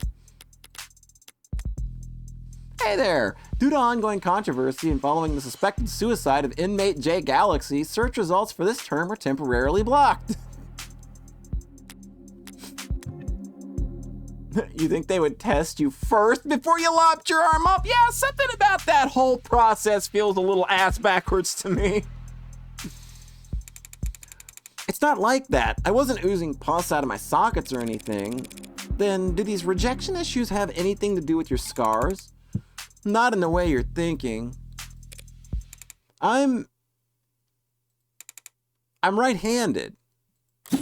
So those cuts on your face are just from shaving? Never thought this would go on so long. I'd have to relearn how to do everything. I mean, the problem started small, trembling, then spasms, just oversensitivity, they said, an easy fix. But the problem got bigger. Couldn't let it get that far. Need to be able to trust your own hands when you're on the job site. Drop a cutter in the wrong moment and people could get hurt. So I sat down, made an appointment, turned in my arm, and watched my case get placed at the back of the damn line. Where did you turn it in? Some mass turnaround chop shop with a waiting list like you wouldn't. It doesn't sound like you're a happy customer. Hell no. I found a dozen other clinics with shorter wait times, but as long as I'm renting and not owning, the manufacturer decides where your arm goes for maintenance. And that's why I'm sitting here with this expensive ass stump for a shoulder. I haven't been able to work in weeks. Bosses are generous enough to say my position might still be there when I've got 2 working arms again. You couldn't buy or rent a replacement yourself. Just in the meantime, I serve at the pleasure of the state. And they've got exclusivity contracts with Hindi, all locked up white knuckle tight. Hindi? Howe Industries? As I recall, he's registered with one of their, he's scheduled with one of their Habilis models. If I took one step on the site with uninsured tech, forget the fines, I'd lose the down payment and my arm, and I'd never work in this city again.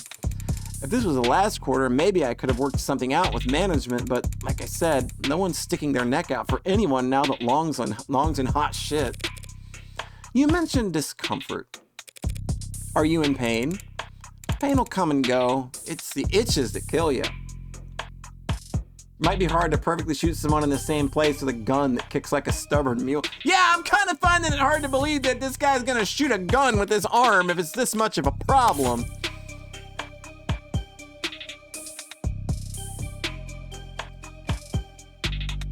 Barely legible script. So it was written with, like, he wrote this note with his poopy hand.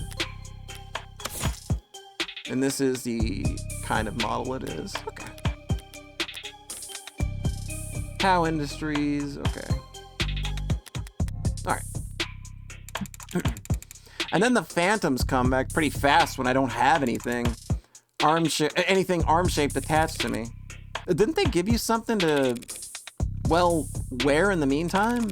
Something the clinics lend out for cases like this? What they gave me is a dead weight, 3-jointed landfill bait piece of shit. Sorry, it's a very shitty feeling having a part of your body that, they cut corners on. It fits, it's compatible, technically. I can slot it in and feel on balance again, but the fingers don't even bend and the quick twitch motors are way off. It's like walking around with your arm asleep or dead. So were you wearing that when you were arrested? Were you wearing it when you were arrested? No, I wasn't. But I'm pretty sure I saw the police bagging it as evidence. So, can't have gotten too far. Oh, we've got flats deets now. A civil engineer, canopy. He likes airports, worn shoes, and firm beds. Just likes cabs, musicals, and cashews. Who doesn't like cashews? He likes the poppy flower. Student debt, sizable. Luck, poor.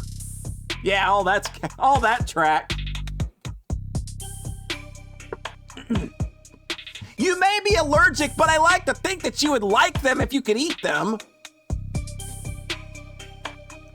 But is his favorite color red?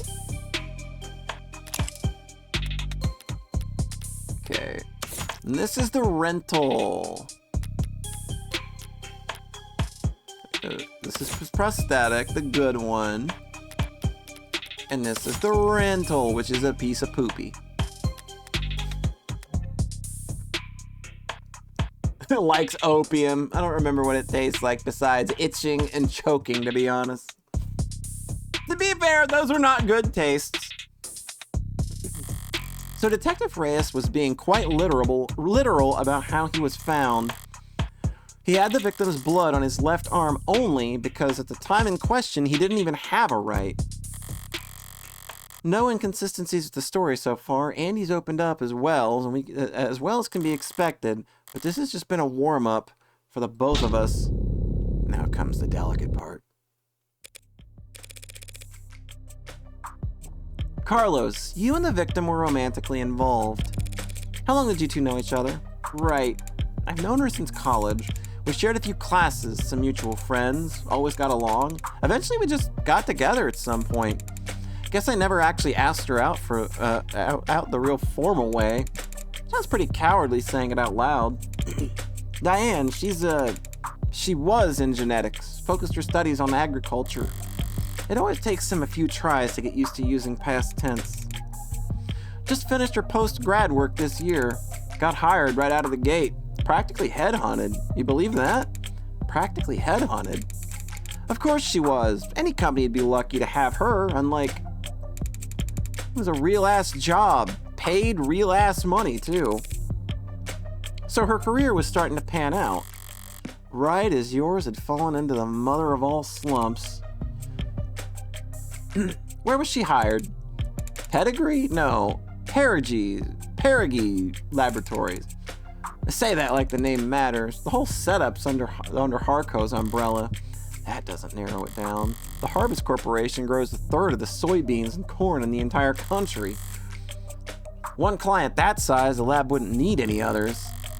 Now, no corporation earns the mega prefix without a little throat cutting, and Harco is about as unsexy as big business can get. Predictable like the seasons. No one's gonna buy that some lab tech murdered because of corporate greed. Had she adjusted well to her new job? Yeah, they loved having her there.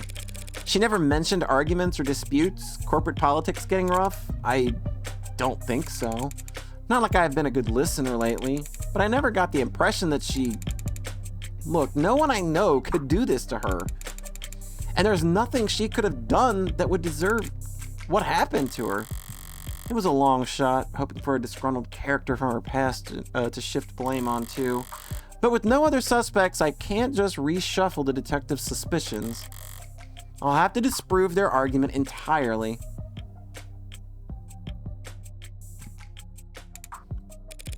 Thank you, Carlos. That was very helpful. It was? Now, I'd like you to try and tell me whatever you can about what happened tonight. Start at the beginning and take your time. The details are important. All right, Miss Morgan. I'll try, Morgan. When you're ready. We were arguing. We had been arguing a lot lately. Arguing about stupid stuff. I haven't been working, haven't been making money, haven't been pulling my weight. I was mad at myself. But more than that, I was jealous of her. Jealous over nothing. Jealous over goddamn money. The reports say you were arguing around 8 p.m. 8?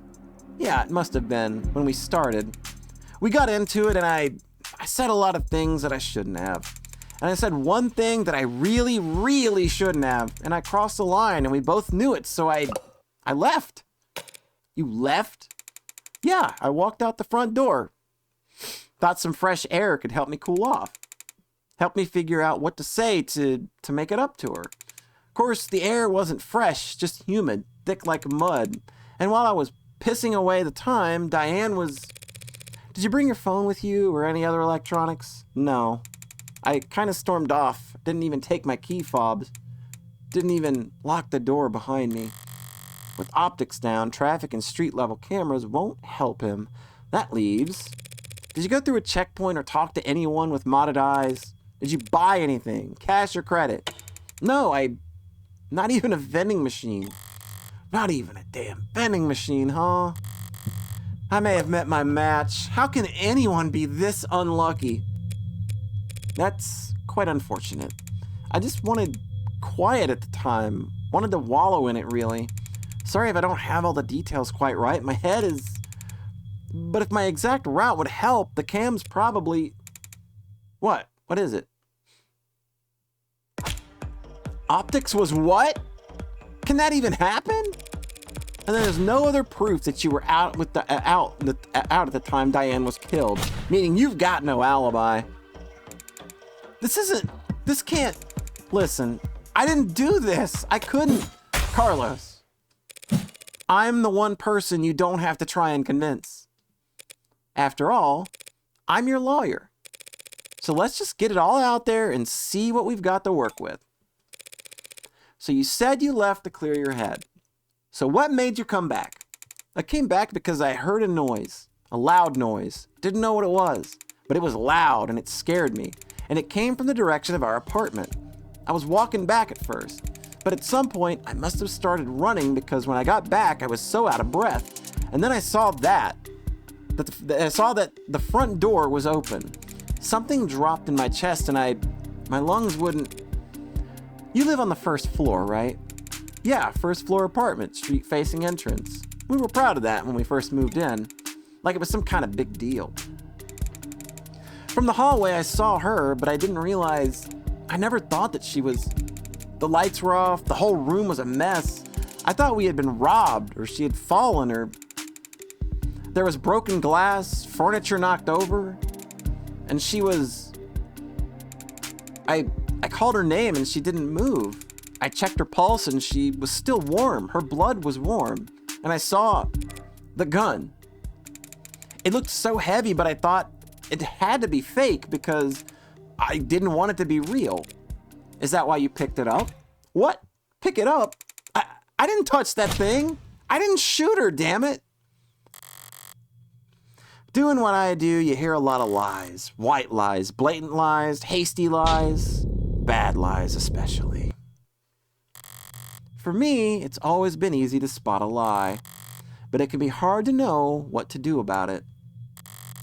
I have all the proof I need in my files, but he's nervous and defensive, and none of this works if he doesn't trust me. Stay up to date on the details of evidence by checking your phone.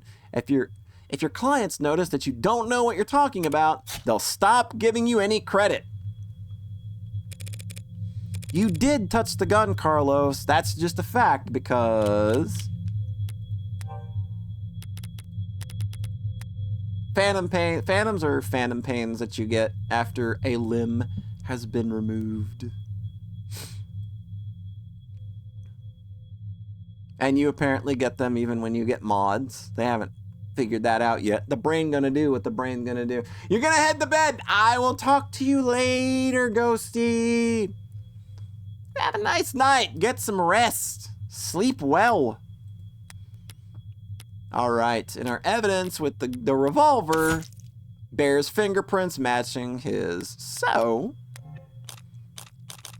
we got your fingerprints. It's a fact that your fingerprints are on the gun. Well, but I didn't do this. I didn't. I wasn't thinking. I was just...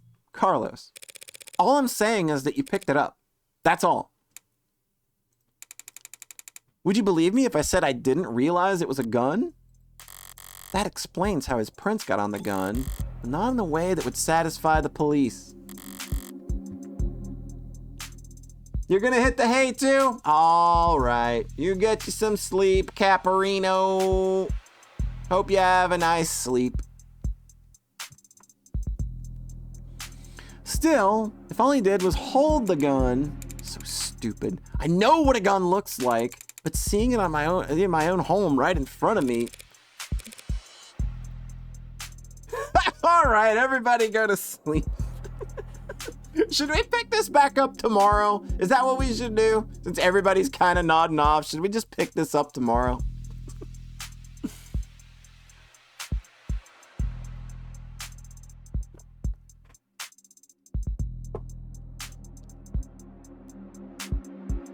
All right.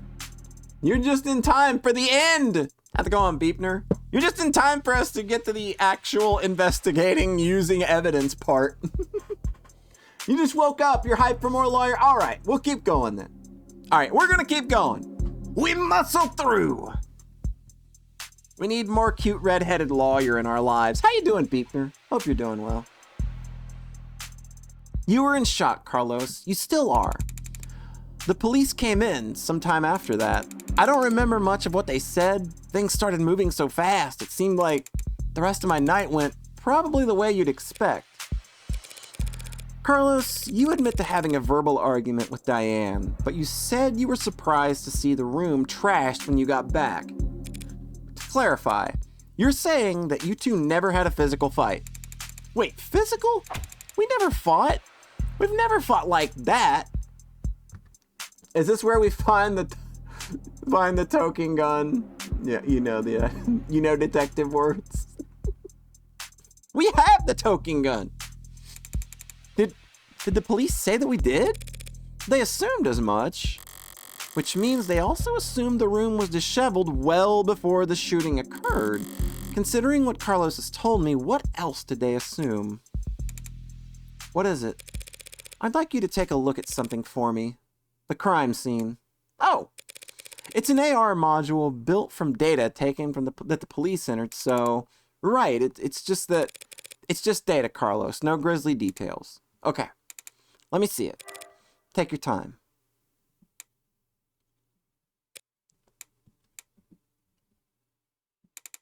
All right, I think I've got it. That's how the police found things.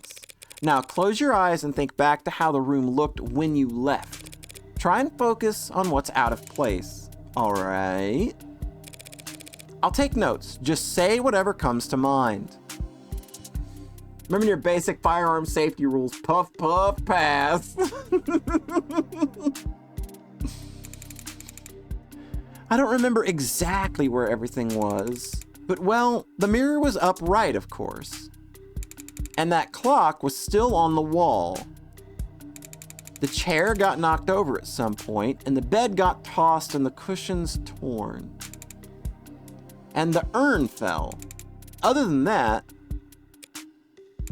No, sorry. That's all that stands out to me. I see.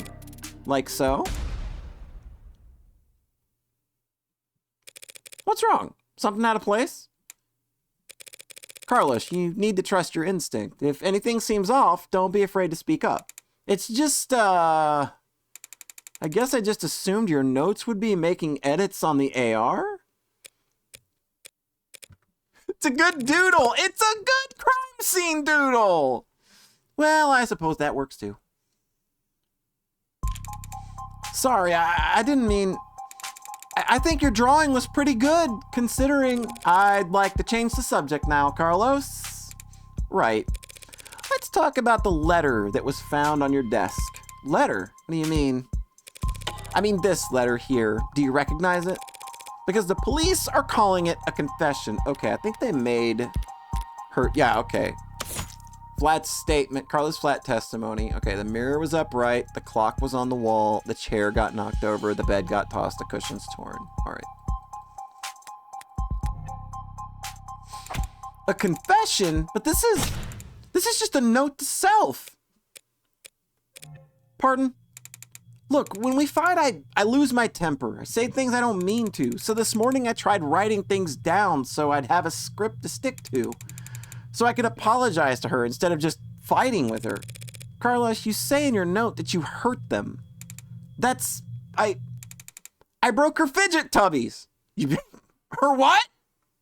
Is that a sex thing? Can I say that on Twitch? Hello?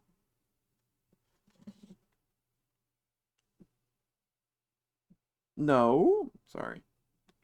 You do not message me on a weekend. No, thank you. We're just gonna ignore that. Never got the message. I hurt them. My balls. Her what? Her what? Delete stream archive. It's done. Her fidget tubbies. They're these collectible ceramic character things. They're supposed to be like tactile. You use them as paperweights or conversation starters. Conversation starters? She loved those little things. They're not worth a damn, but you can buy them at any flea market or garage sale, but they meant a lot to her, and I broke them. I mean, I was pissy at the time, but that goddamn piece of shit red alarm, I hardly know where I'm swinging it half the time. I got so angry I just ripped it off and tossed it in my room. That cheap, dusty, worthless... Okay, let's say he did break her Frigiduckies with his replacement arm. What does that change? Nothing at the moment. Fidget tubbies.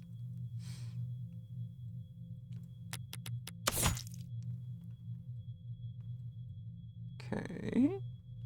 He discarded it in frustration after smashing into the victim's collectibles and hasn't worn it since. There's not enough detail in the note for me to prove what his intent was when he sat down to write it, but if the police insist on claiming it's a confession for the Heartbreak killings anyway, couldn't even bother to sweep them up. I felt so... All right, Carlos, thanks for answering my questions.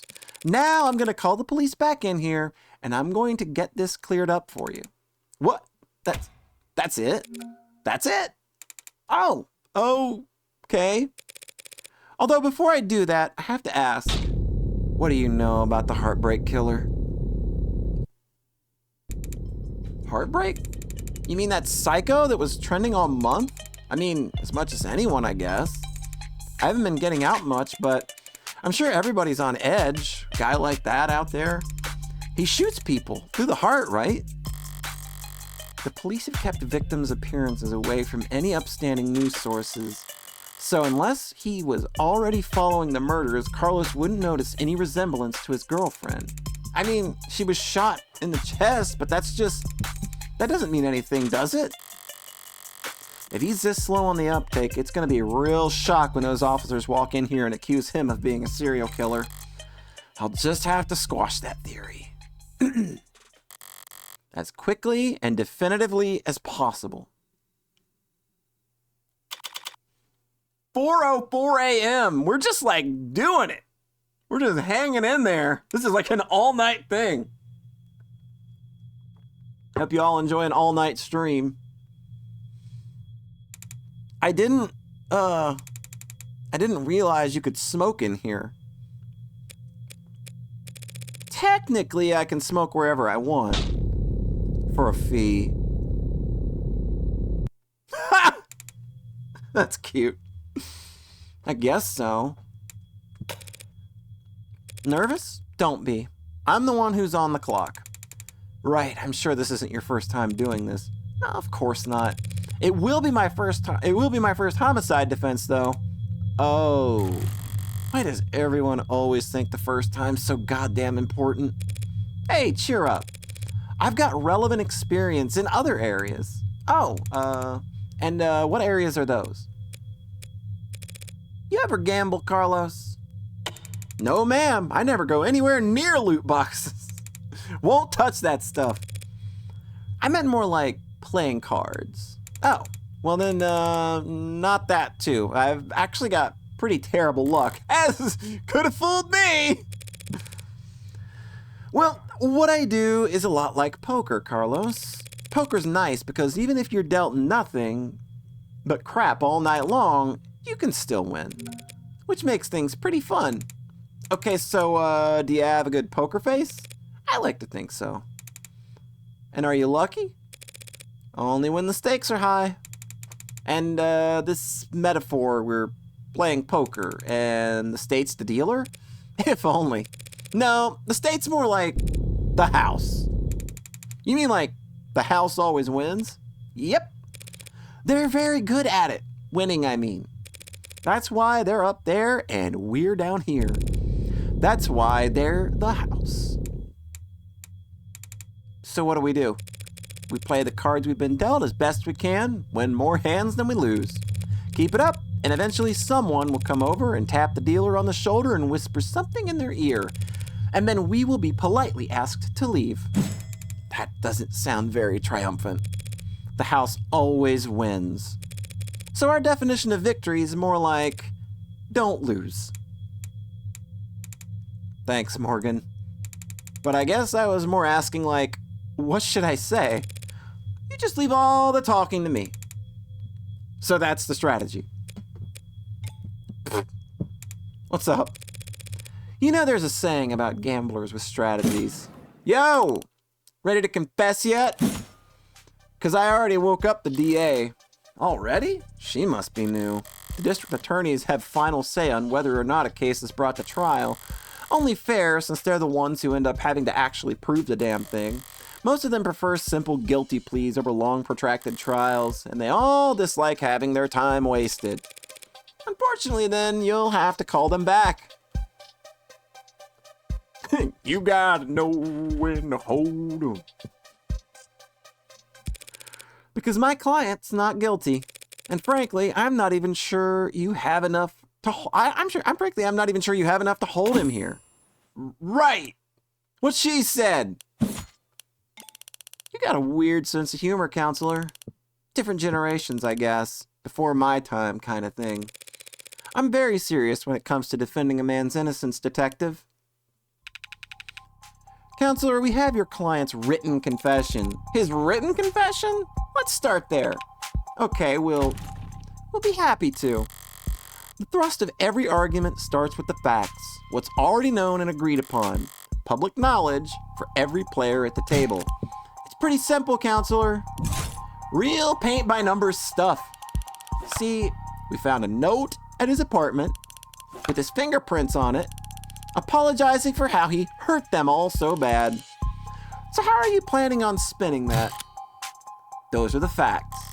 But I've been building up my hand all night, and now I've got the weapons to answer anything they try and throw at me.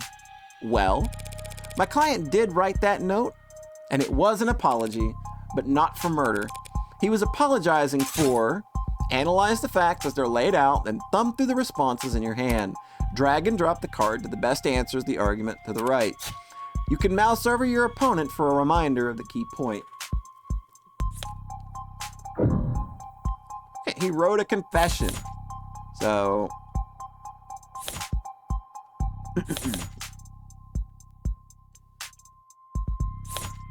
All right, lawyers that have been paying attention all night.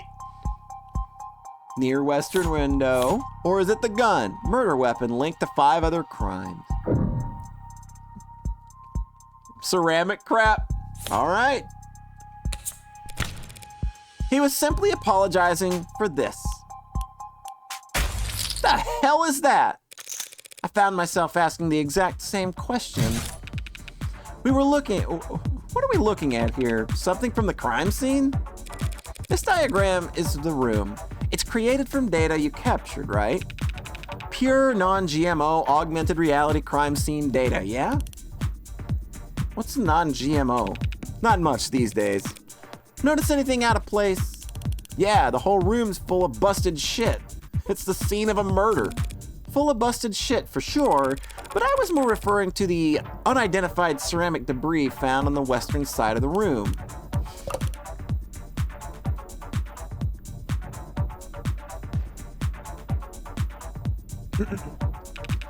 Ceramic debris, huh? Must be from a vase that got tossed. Actually, that's not possible. Oh, because that vase... See if Garden was paying attention. What about the vase?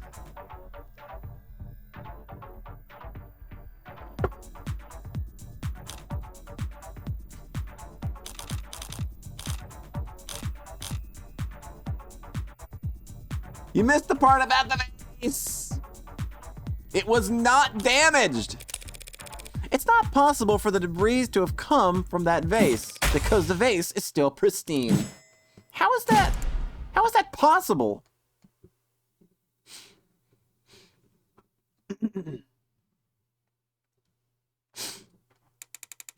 The lady at the garage sale told me it was so old and delicate. Damn it, the one time I tried a thrift shop on my own. Well, so what? What does that even matter? If the vase doesn't have a scratch on it, then the debris must have come from somewhere else. The debris is what my client wrote in the apology. Oh, your vase! How's it going, Iffy? What you doing? Welcome. I'm over here just reading to people on a Saturday night. That's what I do. I'm the old lady that sits around and reads story time to people. It's a baseless accusation.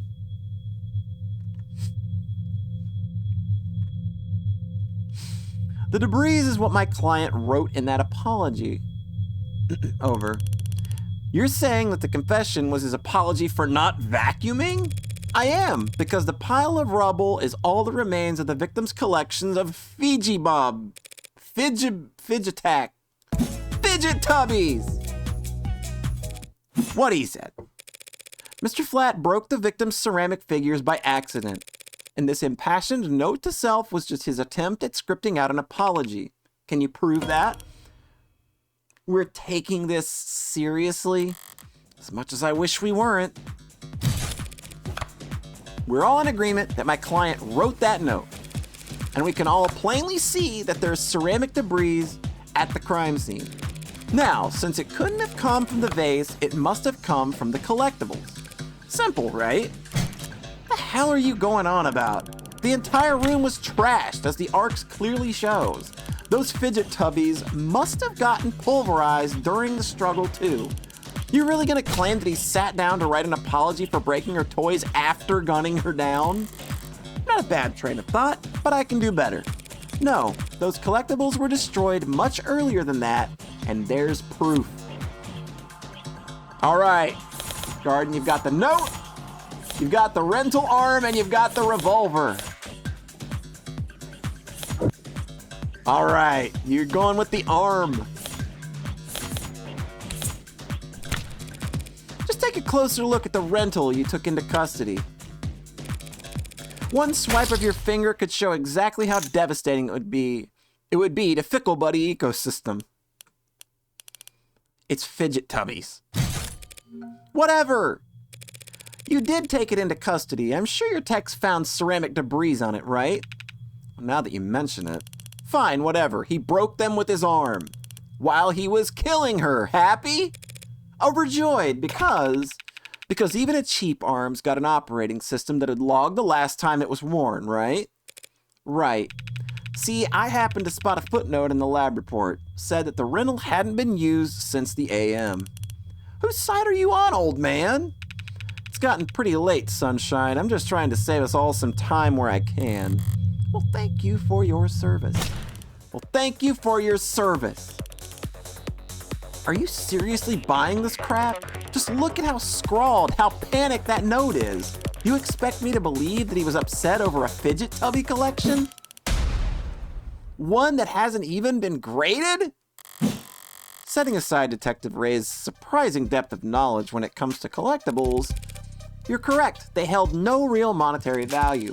It would be odd for Carlos to be so shaken over their loss. But so what? So what? After all, that's not panic you're seeing on that page. No, the only reason that note looks the way it does is because Carlos...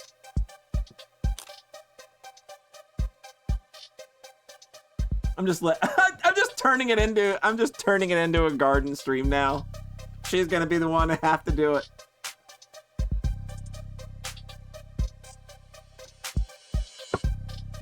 He's right-handed. Is this Blue's Clues? It is now. Because Carlos is right-handed. Yes, I am. Shouldn't that be my permanent record or something? So the reason why that note looks like asylum wall scribbles is just because he had to use his left hand to write it. Yeah, I'm streaming from my thinking chair. I tend to think better writing than typing.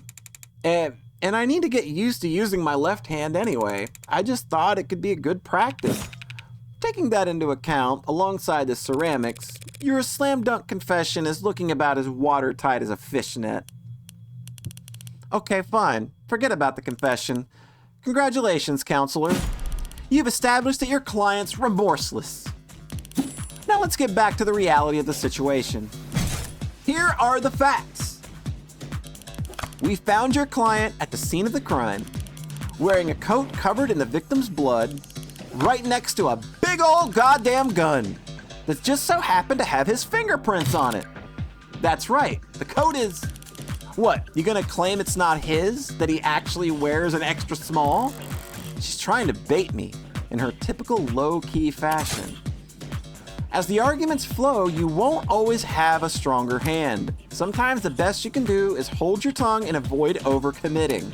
Take as little damage as possible and wait for a more favorable chance. She must have something. There's no sense in playing into it. Something you'd like to ask me, detective?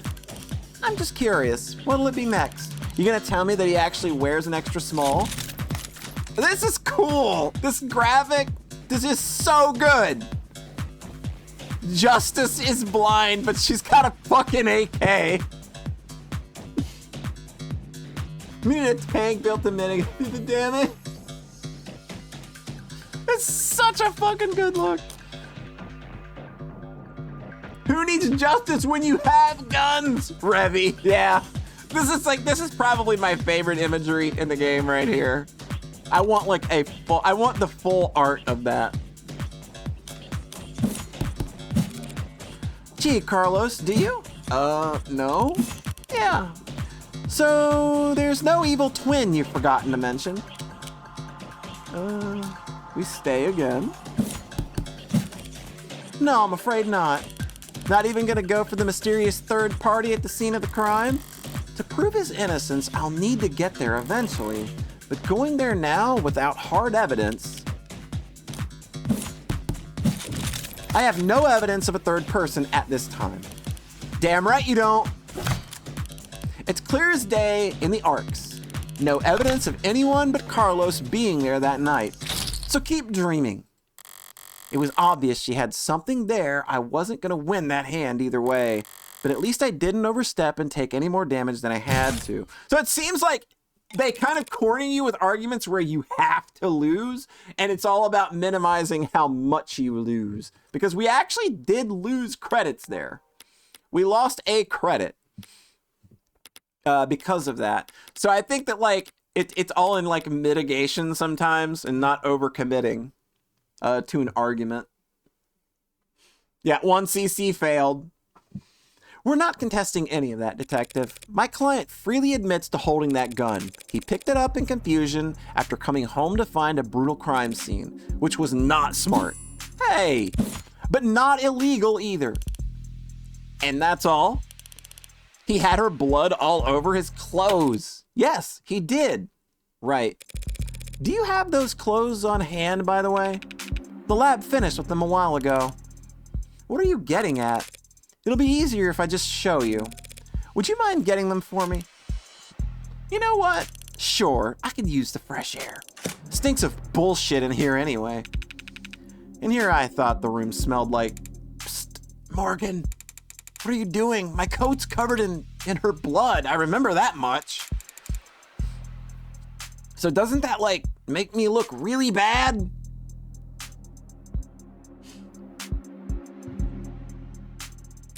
Just relax, Carlos. I'm pretty sure that's impossible. You're innocent. And that means that having more evidence will always help you, not hurt you. Really? Really? Not really.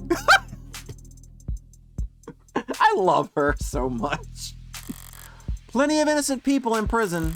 People with bad luck. Or bad lawyers. People shouldn't count on the truth to come out easy. More often than not, it takes coaxing. What was that it reminded me of?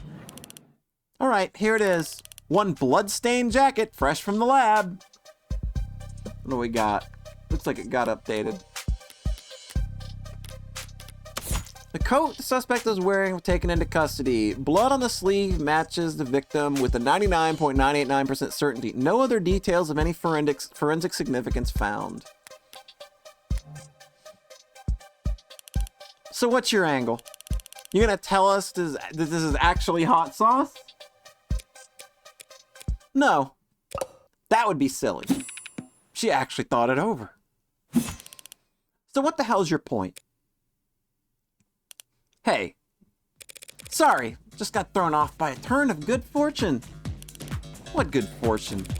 You should thank the detective for bringing your jacket, Carlos. She's just proven your innocence. My client was arrested wearing this coat. He would have been wearing it at the time of the murder. It has the victim's blood on it, who we know died when she was shot in the heart by a gun that happens to be an old world pre-tagging firearm. And so this coat proves he couldn't have been the shooter. Is there a gas leak in here? In what world does that make any sense? Sense happens to be the key here. I just need to draw their attention to what they can see, feel, or smell. It would have gunpowder signs. So you're going for, oh, I see you said cigarettes earlier. Holy shit, you were like way ahead of that. Damn, that's a hell of a fucking call. Just do me one favor, detective. Tell me what you smell. I don't smell anything except dried blood. Exactly, the coat smells like blood, but it doesn't smell of cigarette. That's what I've been smelling. Yes, Detective London, I was smoking earlier. Could you rejoin the conversation? I've been listening. You wanted me to smell the jacket? If you would. Let's see. Huh. No gunpowder. The detective noticed she was smoking in the room. Yeah. No gunpowder! What? What about gunpowder? Oh, don't blame yourself for not noticing. This was before your time. You can't be more than a few years older than me. But not before your partners, it seems. See, gunpowder's weak by today's standards, but it's still volatile stuff, hard to store, prone to misfiring. And when it goes bang, it leaves behind an awful lot of evidence. The hell was she talking about, London? Modern firearms like the ones we carry use electricity, magnetism, and even air pressure or sound waves. They got more accuracy, more firepower, less recoil, less noise. And they don't leave behind any residue. Gunpowder residue. You talked my ear off about how difficult it is tracking down a gun that doesn't leave digital traces. But a revolver like this one? It'd leave gunpowder on the skin of whoever fired it for days. So then his coat, if you don't trust your noses, you can't check the lab reports. I think if they had found any gunpowder on my client or his clothes, they'd have taken the time to highlight it. Whatever. That just means he washed it off after shooting her or he changed his clothes. That's not impossible, but it would be pretty pointless. Ha. His jacket and his left hand were blood-soaked when your officers found him. Would he really go through all the effort to get rid of something as subtle as gunpowder residue just to get the victim's blood all over himself afterwards?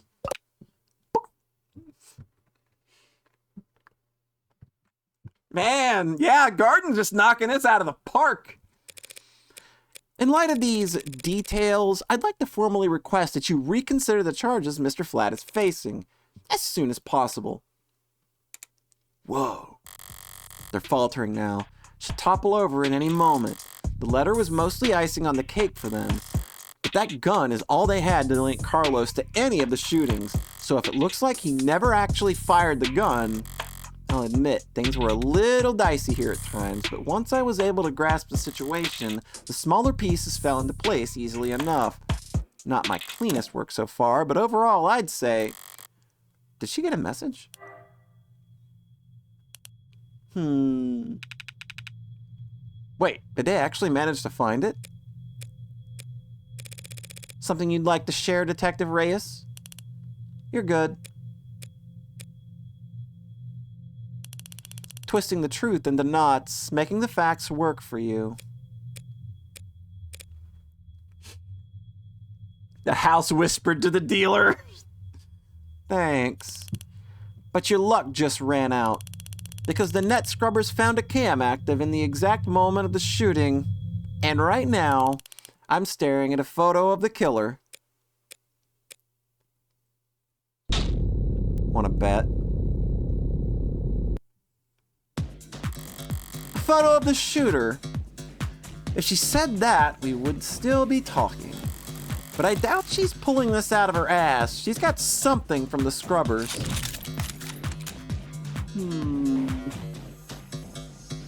We raise it? We push her?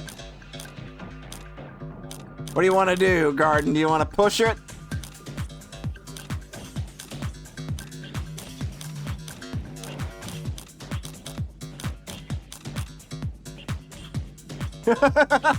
Do you push her to see if she'll give it over, or let's push it? All right. That's a bold bluff for this late in the game, Detective, especially when we both know that there was an optics blackout during the shooting. Well, that's just it.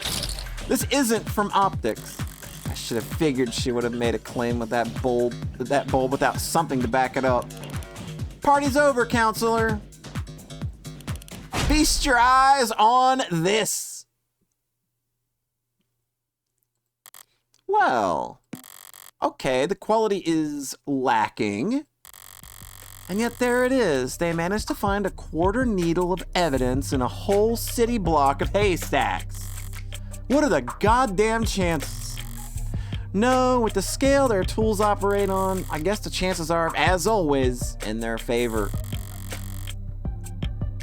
The Game & Watch guy? He's getting away. They can't keep letting him get away with it. All right, this isn't good, but it's a far cry from the worst case scenario I've envisioned. You could even say I got lucky, which means the stakes are, well, it's a little bit blurry. Don't look at me, I didn't take the damn thing. Technically, no one took it. Looks like at the time of the shooting, a neighbor was on their phone, probably venting about how the crazy couple across the way was acting. And if their phone was on, its camera would be on. And so we managed to get this shot through the window. Where to begin? Far away, unfocused, ultra low resolution, zoomed in, blurred, color shifted, and so compressed it looks like it's from another century. There are tools that could enhance this image any further, and I could count the pixels on one hand.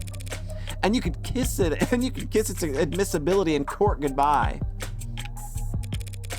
You can't honestly claim that you can identify my client from this image, and there's no way in hell you could get this past a judge. Yeah, you're probably right, we couldn't. But I think I know a DA that could. Either way, it doesn't seem like your client's leaving this police station anytime soon. That photo? What the hell is happening to me? Think I know a DA that could. Don't be so modest, old man.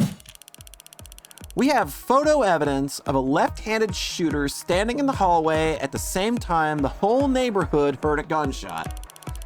And who do we know had their left-hand fingerprints all over that gun?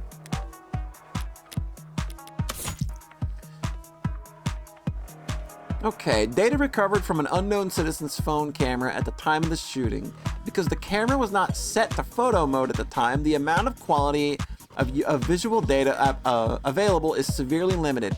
File markers for post-capture multi-spectrum image enhancement indicate that the photo has already been cleaned up as best as possible.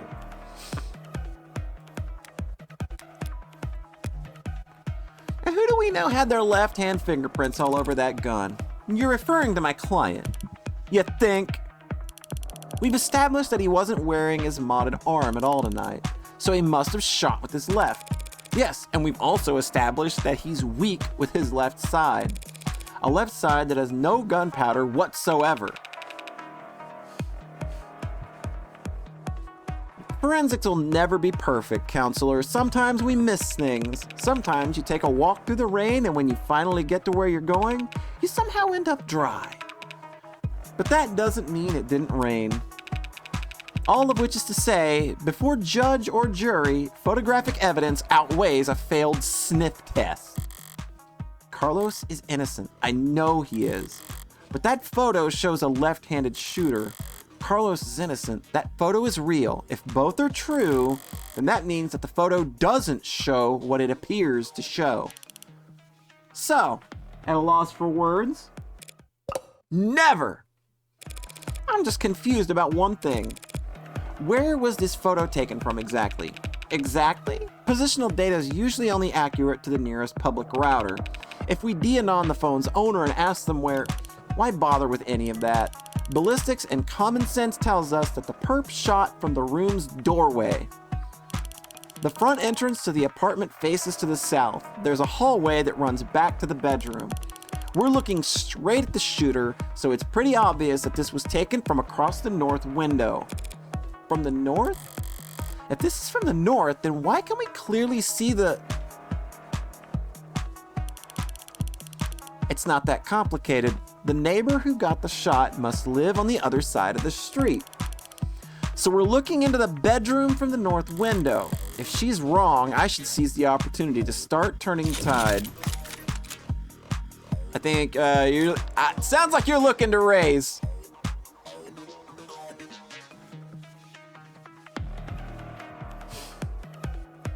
Yeah, that's the only other detail. That sounds like a raise.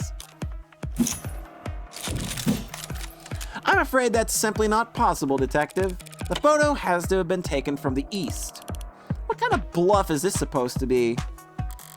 The good detectives are misinformed here, and I need to take advantage of it. Time to press the initiative. The hell do you mean this was taken from the east? The autopsy tells us the victim was shot from the doorway. Your officer's ARCS data tells us the precise location of everything in the room at the time they arrived. And now, your photo has shown us the exact moment of the shooting. And you can now raise the ante on a max hand up to the current max. Answer wrong and you'll lose more credit, but answer correctly and you can bank up the more credit for trickier hands down the line. And altogether, that tells us that this photo must have been taken through the east window. As long as you consider... We're going max! All right, you've got the revolver, the vase, the statement, and the jacket.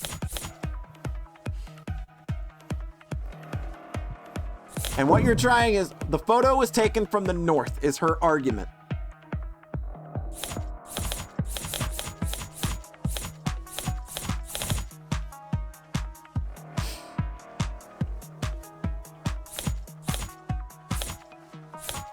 Glock meet Glock.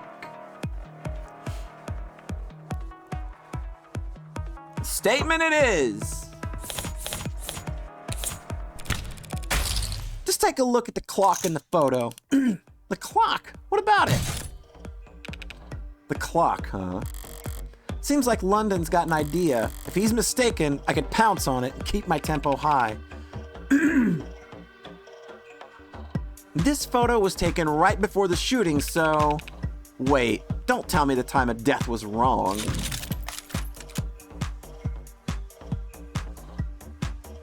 Are you gonna pounce on it or let it go?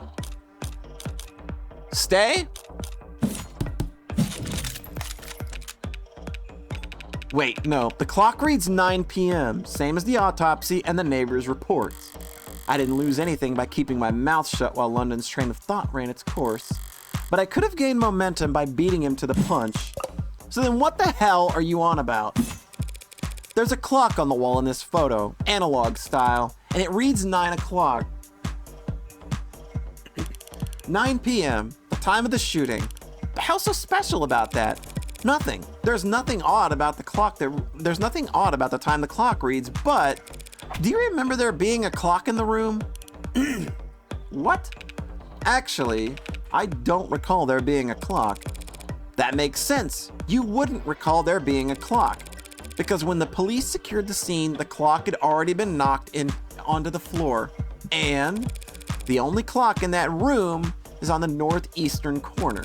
And my client had informed me that before the crime, it was hung up on the eastern wall. Like so. This is a very good doodle. What the hell is this supposed to be? An artistic rendition. It's, very distinct. If you had information on how the crime scene was before the shooting, why didn't you just add that to the arts? And show you my hand? Just because discovery law compels us to share info, doesn't mean we have to play fair, detective. Slipped my mind. I'll do that now. The important thing is, the clock was on the eastern wall before the shooting occurred. Then this photo must be looking through the western window to see it. Don't start getting ahead of yourself. The victim was shot at 9 p.m., the same time that this photo was taken of the shooter. But you want to claim that the clock's still on the eastern wall when it would have been knocked down during the fighting. You've got your logic backwards, detective. Your precious photo shows that the room was pristine at the shooting. And there's one other piece of evidence that proves exactly how the cards fell. So you've got debris from ceramic crap, you've got the mirror broken at the crime scene, the revolver, and the vase.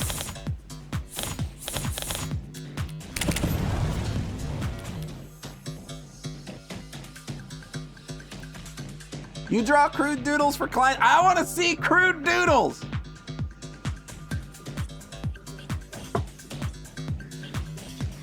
Go through those slower. You got it. All right, so you've got the debris, which is ceramic crap near the western window. You've got the glass from the mirror broken at the crime scene. The shards fell onto the victim. The revolver is the murder weapon linked to 5 other crimes and has Flat's fingerprints. And the vase, durable ceramic, not even a scratch.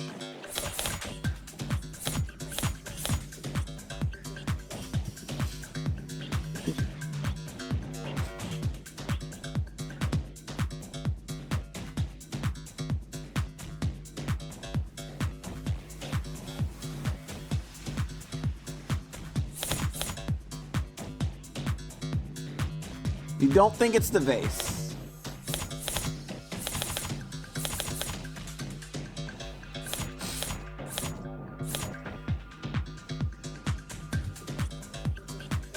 Maybe the glass. Shoot the glass. Glass.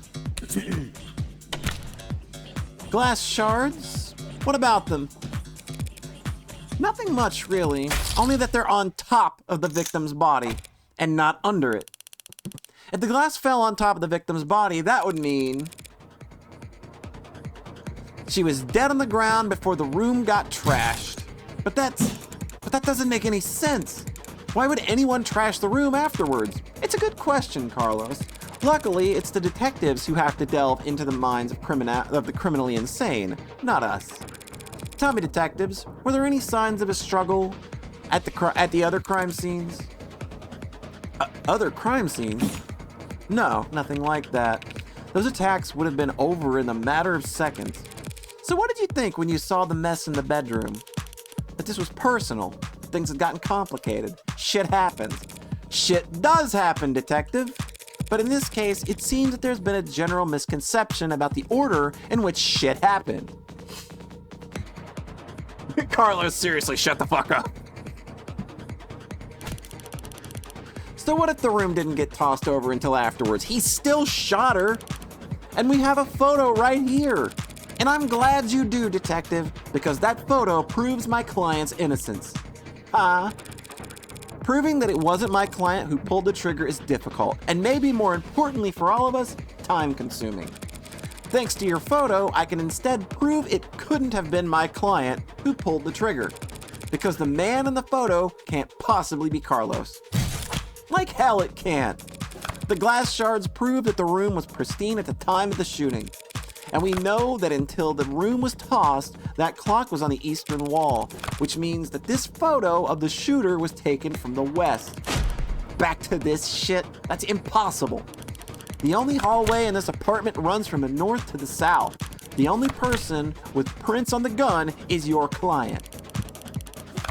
And the only fact that matters is that he used it to murder 6 innocent people. You're a very honest person, detective. Excuse me? That's why you're such a shitty gambler. You've played your cards too early, and now I can steal the pot right from under you. You're right about the hallway's orientation. You're right about the prints. And this HK figure has claimed 6 lives. But we aren't looking at the hallway in this photo. What we're seeing is...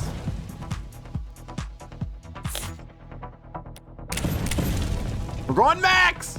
So, what are we seeing? The victim? Okay, this is a photo of the shooter. This is Flat's girlfriend, the 6 HK victim.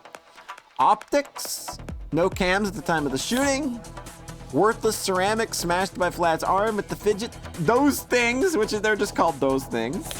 The mirror, the victim's stand-up mirror, not digital. Or the prosthetic.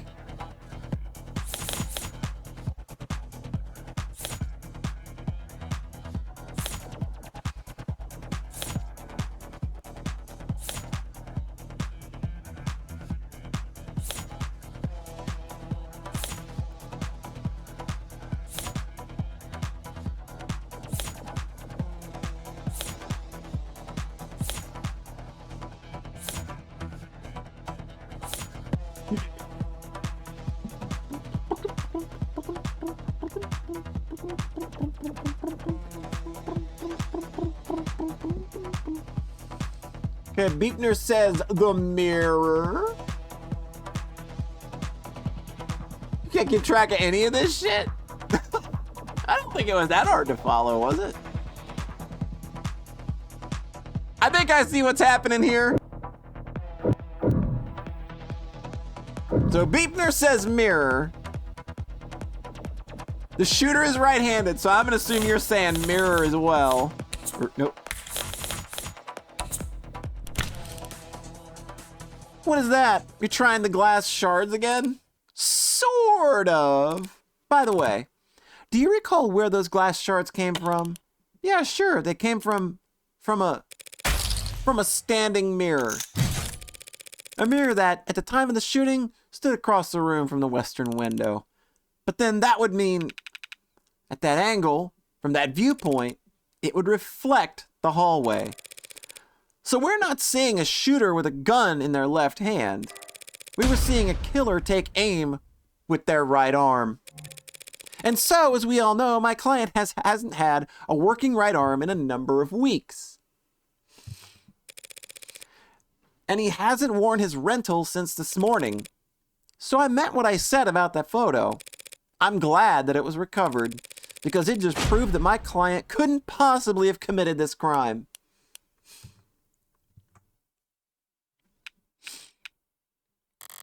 That should be the end of it. Except it looks like Detective Reyes really is a novice gambler. Sunk cost has got its teeth in her now, clawing up her spine, whispering wounded pride in her ear.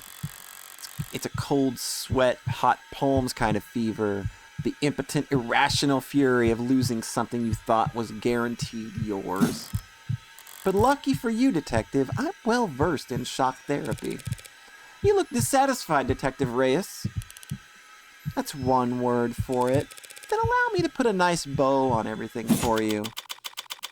In summary, my client's so-called confession was just a note to self. The police found him in shock, reeling at the death of his girlfriend, and arrested him for being next to a gun he forensically couldn't have fired. After being confronted with those facts, you received photographic evidence of the exact moment of the shooting. And instead of utilizing said photo to track down the real killer, you tried to claim it depicted my client, a man without the requisite limb, standing in an architecturally impossible hallway. He could have had a backup arm. He could have stolen one. A little stubbornness can be charming, but this kind of desperation is ugly. It's getting late. It's time to bare my fangs. A bit. That the best you've got? Even a bare bones prosthetic off the black market needs to be attuned to an individual's nervous system. He'd have to bring it to a clinic, which would have left a record on his shoulder's OS. A record you won't find. And he'd have to somehow have gotten rid of it before the police arrive. SOP at the scene of the violent crimes calls for full spectrum scanning of the entire building and 100 meters around it minimum. So where, Detective Reyes, did he manage to hide a cybernetic arm from your drones in the time between the shooting and his arrest?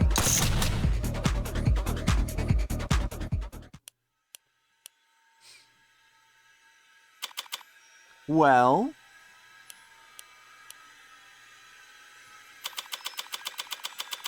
Any objections, lady?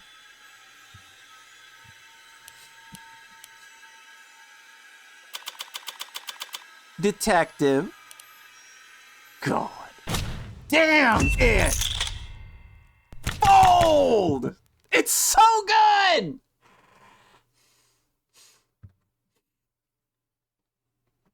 Hey, Alabaster Zed! I'm playing a game about you and didn't tell you.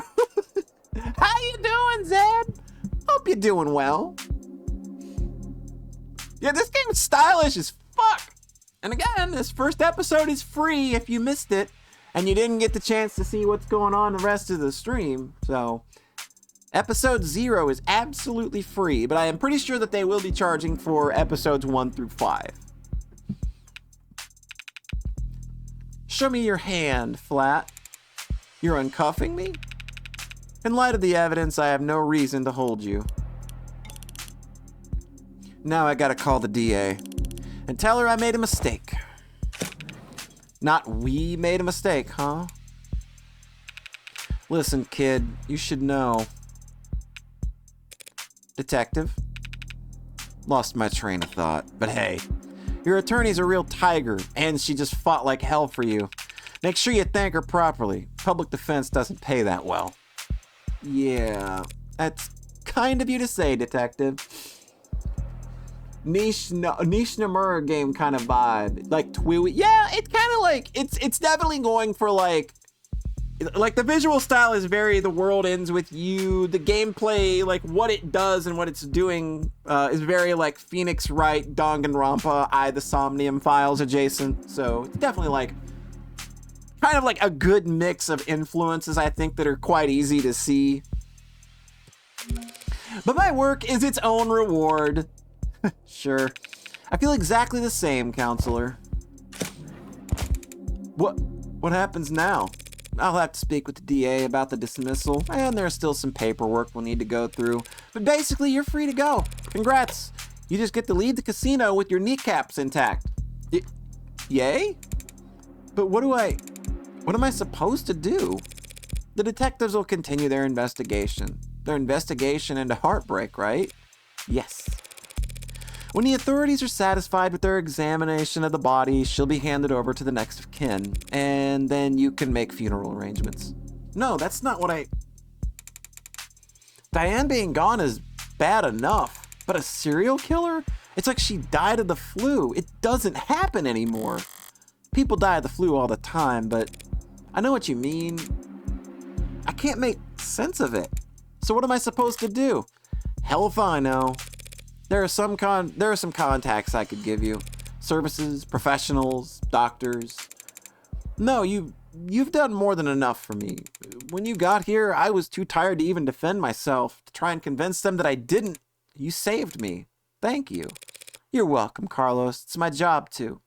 No, I mean, thank you for not asking. Huh? For not asking if I killed her. Oh, Carlos. I didn't need to ask. I knew you were innocent from the start. Of course he was. After all.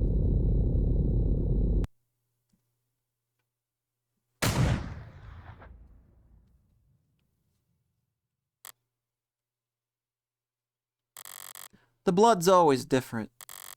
Heart's always in the same place, easy to find, hard to miss. But the blood's always different. Flowering stain unfurling towards an invisible sun. A perfectly unique bloom, one for each of us. A Rorschach test with singular universal meaning. Vitality at its climax, bursting forth into a red fractal consisting solely of an infinite the end. But the comical thud of a body hitting the floor has its own kind of lowbrow appeal. So now, I guess, if you're gonna get away with murder, you better find yourself a killer lawyer. I mean, like, a killer lawyer.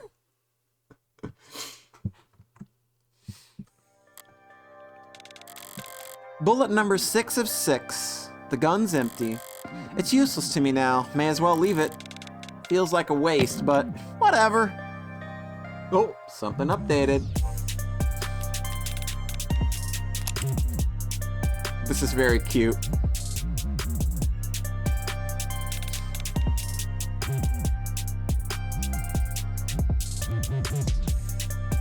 It's very cute that this gets an update. Likes guns! Born on Boxing Day. I love that this like, her occupation in the other bio is criminal defense attorney, and then they just add the comma and it changes everything. Yeah, it's just criminal defense attorney here. And criminal defense attorney.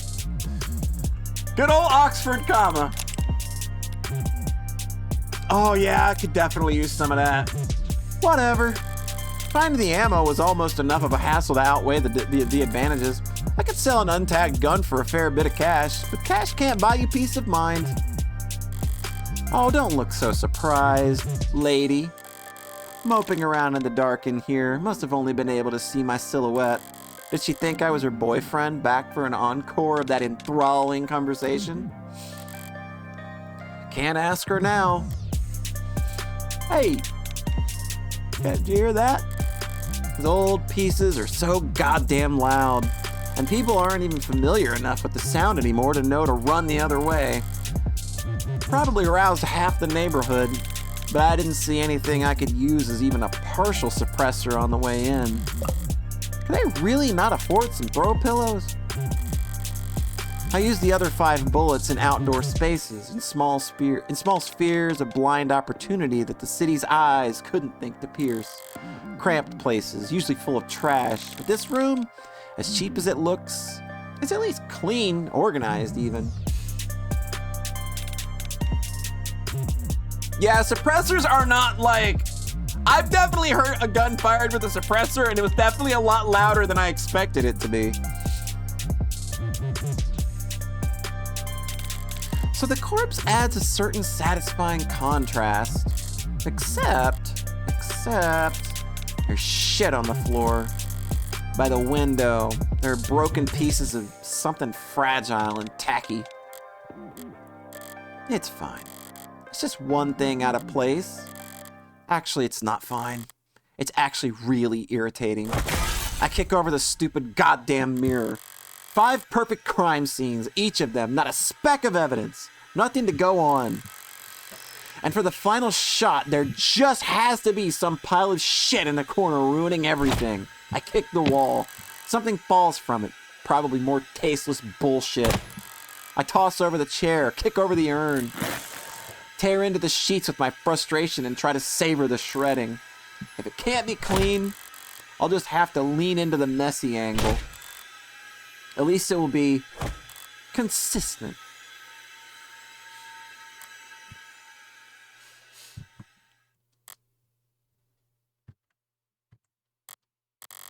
This was all so stupid. Honestly, I'm not the ego-driven type. In fact, I pride myself on my humility. Now, was it satisfying when the first 3 went down with single shots? Yes! But so what? I'm not made of stone. After that, I did start to actively aim for the heart, but, heart. heartbreak killer? Really? Don't people have anything better to do with their time? What kind of miserable, lifeless voyeurs would obsess over something that is none of their business? All of the threads and the breakdowns, the goddamn theory crafting, and all of the heartbreak killer. Sounds like a soap opera villain from one of the seasons where the writers went on strike. I'd feel insulted by the label, but no, that's someone else's name. They came up with it. They spread it. They marketed it. Heartbreak's got nothing to do with me. He's just some reclusive, lonely, socially impotent loser who shot 6 people because... Well, I'm sure people will come up with something. That he got rejected too many times or whatever. Me? I killed those people because I saw them and I wanted to. And I've killed a lot more than just 6. At least the room is thoroughly trashed now. If I had just walked away after seeing this mess by the window, it would have irritated me to no end. And now that it doesn't match the MO of the last 5 perfectly, it'll irritate the cops to no end instead. Good riddance, Heartbreak. You enjoy your 15 minutes in the spotlight. Really savor it. I'm going home.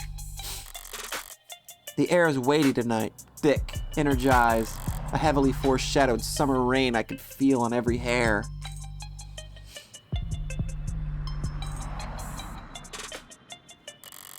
They call this kind of humidity oppressive, but I disagree. The warm tension on your skin, like those short moments just after a shower turns off when the steam lingers. Yeah, it's always the most comfortable right afterwards. Maybe there's no disagreement to be had. Oppressive thoughts can be comforting too. Only the guilty ones run. I don't know about that. But I know I've never felt guilty about any of this. And I walk. Guys, she's so cool. You don't get it. She's so damn cool. Sorry, using my left is still, that's okay. That's okay. You can just initial those spots. I took a scenic route home, courtesy of our fine city's sprawling public transportation, and got in a bit after 11 p.m. Had myself a thorough shower, drank a glass of milk, and did some stretching. Made sure my phone was on. Time went by evenly. Around 1:40 a.m., a posting for public defender work came up. Decent rate, since it was so late and so urgent. I had wagered correctly that the boyfriend would have enough sense to ask for a lawyer and enough debt that he'd need to be provided one. No, I'm with you. I'm absolutely with you. We know what gambling is. A gambler with a system must be, to a lesser or greater extent, insane. All I had to do was stay awake. There wasn't much competition after 1 in the morning. Okay, where else? Here and here. How did I phrase it earlier? Criminal defense attorneys aren't exactly flush with customers. Well, why wouldn't I take on a job where I already knew more than the cops? It would have been easy to convince Carlos to plead out. I would have gotten paid the same too. But easy is dangerous. Carlos was, of course, innocent, so his conviction would never be airtight. There would be doubts, questions, appeals, maybe even fans depending on his looks. More attention on HK and his crimes, more headaches. A cold case rotting in the very far back of the public's awareness is always preferable to one open and shut in haste. Now, with no more murders matching the HK's MO, there won't be any additional public pressure to find a culprit. Now, Heartbreak can just starve to death, out of sight and mind, like any other fluke in the system.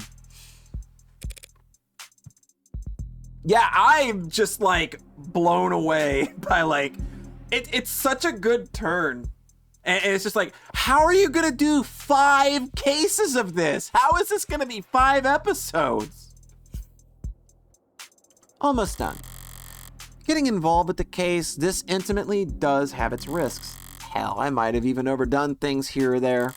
Like lighting up the smoke inside of an interrogation room just to make doubly sure I didn't still smell of gunpowder myself. Oh, it's so good.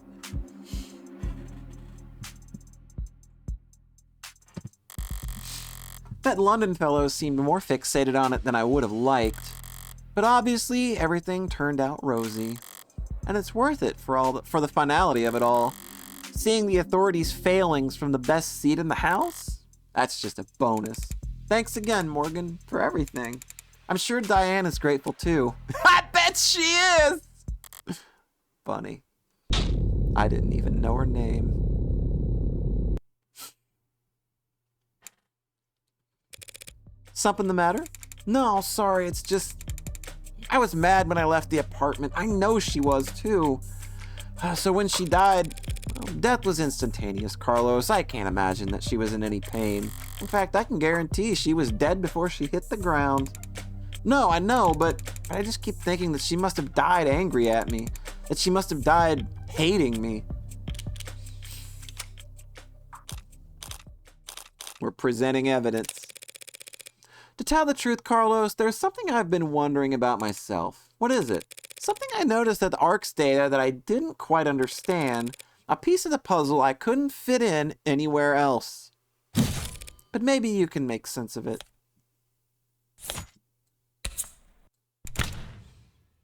What is the... Where did you find that? The pill organizer was found on the victim. She had it grasped in her hand when she died. Obviously, the police added it to the ARCs, but it was quickly ruled irrelevant. Seems like it contained that medicine prescribed to help modders with their phantom itches. They're small tablets, and those are tricky clasps, too, for a pill organizer. Could be hard to handle with an unsteady hand. No one will ever know what she was feeling when she died, and even if they did, feelings are complicated. You can feel angry, happy, or sad all at the same time. But as far as facts are concerned, it wouldn't appear that when she died, what she was doing... It wouldn't appear that when she died, what she was doing was setting out your medications for the next week. To my eyes, anyway.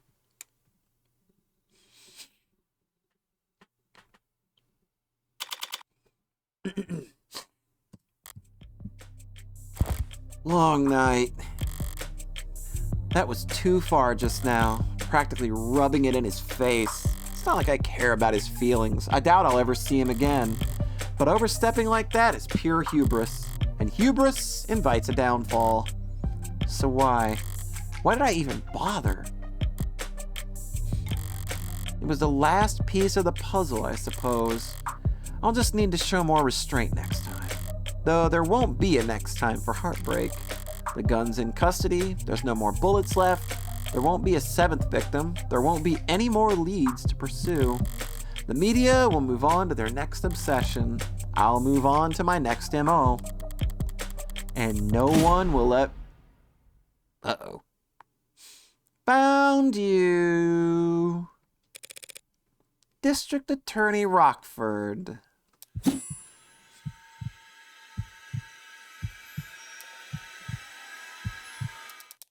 Sorry, can I try that again? I'm so fried. By all means. Ugh. Counselor Morgan. Morning, noon, or night, you're always so put together. Thank you. I don't get it.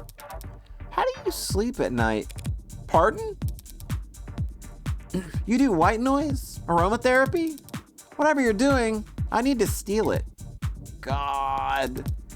I must have bags under my eyes dark enough for the dumpsters. Assistant District Attorney Emma Rockford.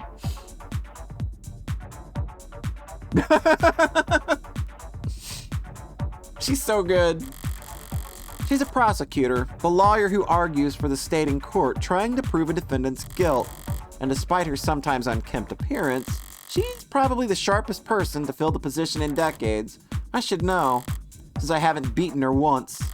Worse yet, she has the remarkable ability to compartmentalize all that adversarial energy and only bring it out in the courtroom. It's part of what makes her good at her job. Rockford Files is on. Oh, absolutely! Toxic Yuri, bring it on!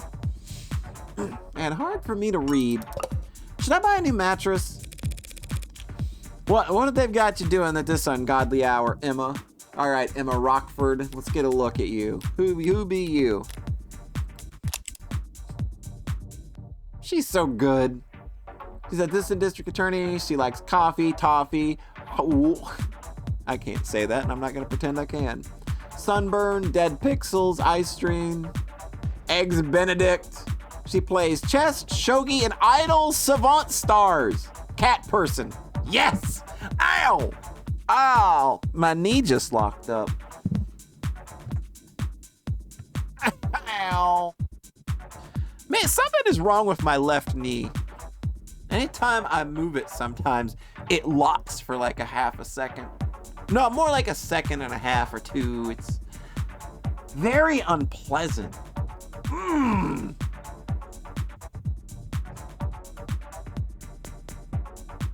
Haute couture. All right, there you go. Now I sound refined.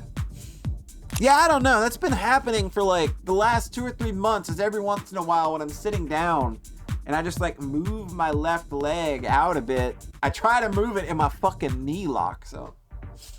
It doesn't feel great. Oh, well, actually, I'm here for you. Me? Your client was a suspect in the Heartbreak killings. That's my case. Well, and you must have been relieved finding out that you won't have to go to trial against me. No? Why would I be worried about going up against you? It's always the unintended barbs with her. So, you're working with those detectives? Yep, London and the new girl, Reyes. They've been reporting to me in preparation for trial. Preparation for trial? That seems ambitious. I guess they gave you the rundown. They've been doing everything they can, but it's hard to catch a killer who leaves behind so little. It's hard to kill while leaving so little behind. So Reyes told you they had an HK in custody, and you popped out of bed all excited to run down here? Hardly. I haven't slept in 40 hours. Too much on my mind. So when I heard about a case with a single female victim shot through the heart, yeah, my ears perked up. But that's about all. Oh. I mean, Carlos Flat, a serial killer, the same serial killer that's outsmarted the state for weeks. She's not using his middle name. He was found with the murder weapon, but they can answer that in any number of ways. It could have been him.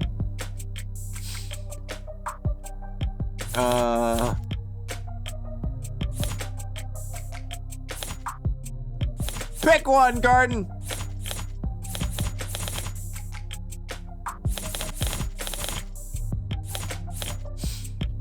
We got the jacket, we got the photo, and we've got the rental.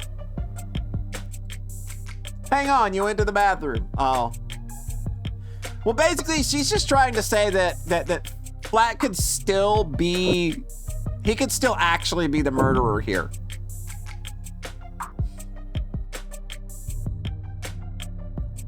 I don't think this decision actually matters, if we're being honest. I don't think that there's a right.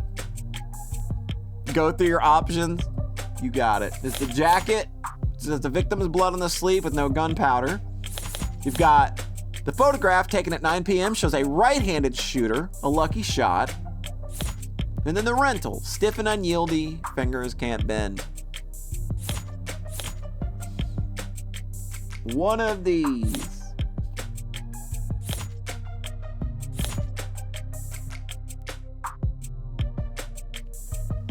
We're almost done. We're almost done. This is close to the end, so maybe the photo, because the clock is misread. The clock is mirrored too.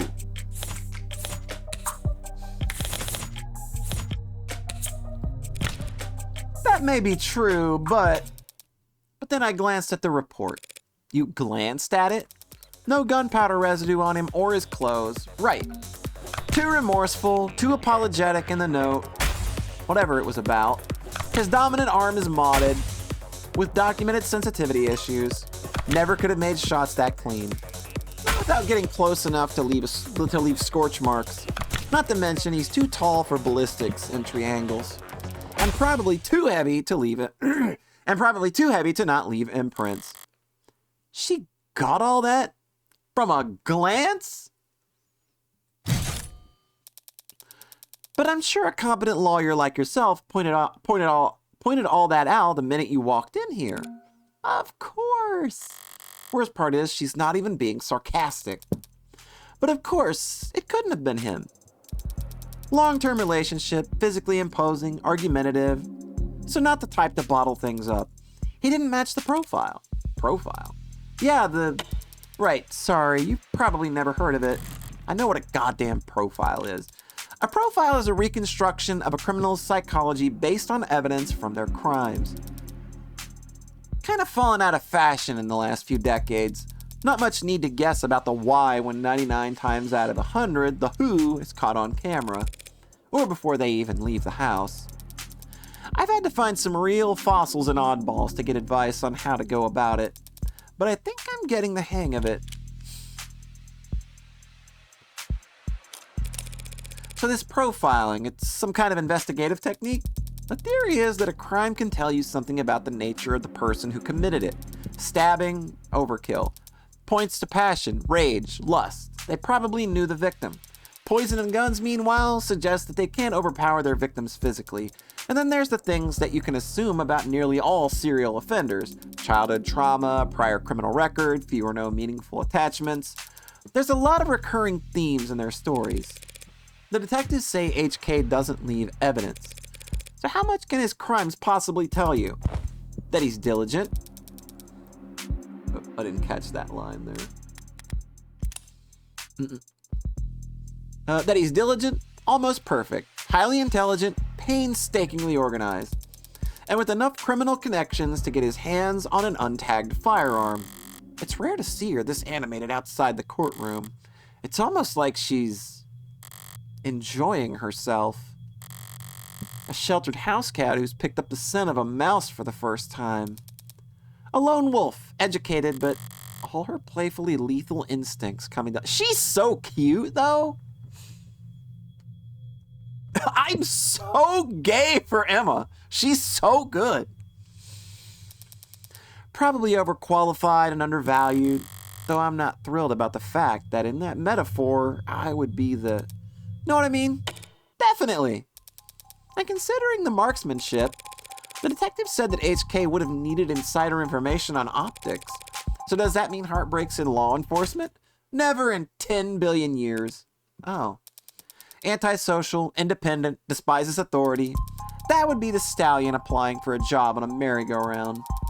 They'd be kicking kids in the head. They'd be kicking kids in the head after the first full rotation. Right, that's exactly how I'd put it. There must be some connection to the police, though. Maybe secondary or tertiary. These types can't help but insert themselves. Insert themselves? Insert themselves? I don't do anything even resembling that. Wait, if HK's not a cop, how did they know about the blackout timing? Crime meta-statistics analysis, probably. Pardon. Take the emergency response times from across the city and map them out. Look for brief spikes and delays. Chart out the dips and... Sorry. Technical, I know. But all the requisite data is probably available. With a map, a spreadsheet, a calculator, anyone could reverse engineer the timings if they wanted to. That is such an unpleasant thought, Emma.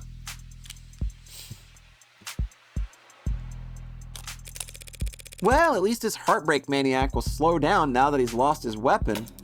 He didn't lose it. He chose to leave it behind. That tells me he's confident that he can do just fine without it.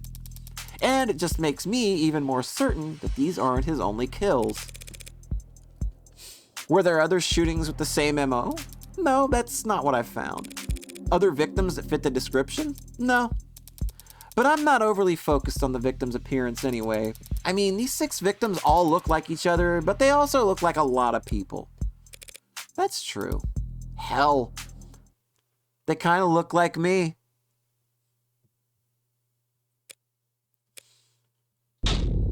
Do they? Sure. What, you don't see it? I hadn't thought about it. Point is, no one can kill that cleanly when it's their first time. Getting things that perfect takes practice. So I know the HK must have had a lot more than 6 occasions to practice, Morgan. And that's why I think heartbreak is a misnomer. You've got something catchier in mind? I just don't think shooting them in the heart has any particular significance. If anything, it's a testament to their accuracy and their cold-blooded efficiency. The best possible use of 6 untagged bullets. 6 kills guaranteed. No matter what kind of life support mods they were packing, their real signature is the bullets or the gun. It's the perfection. That's hard to wrap your head around. I'm saying that these 6 murders were just a fluke, a slip-up, a mistake. Exactly, a mistake. This guy got 10,000% gayer in like 10 seconds. They got too clean, too efficient, and now they've got the public's attention. It's no wonder they're so pissed. Are you talking about the crime scene? Yeah, probably threw the detectives for a loop, right? Well, based on what you've said, I don't blame them. Whoever trashed that room doesn't seem like the smooth operator you've been describing. On the contrary. I don't follow. This was the last bullet, their last shot. The other 5 were perfect. So if anything was out of place this time around, they must have thrown one hell of a temper tantrum. You make them sound like a child. Childish. And cowardly. And two-faced. Someone who hates to lose almost as much as they love to win. Your profile tell you all that? That? No. That part's just takes one to know one. So to summarize, you're looking for a cold-blooded, faceless, perfectionist killer who you think has no persistent MO or victim type. In a city with an 8-digit population. Well, good luck! I don't need luck, I only need more information. Well, I'm sure this city would be happy to provide you with more resources.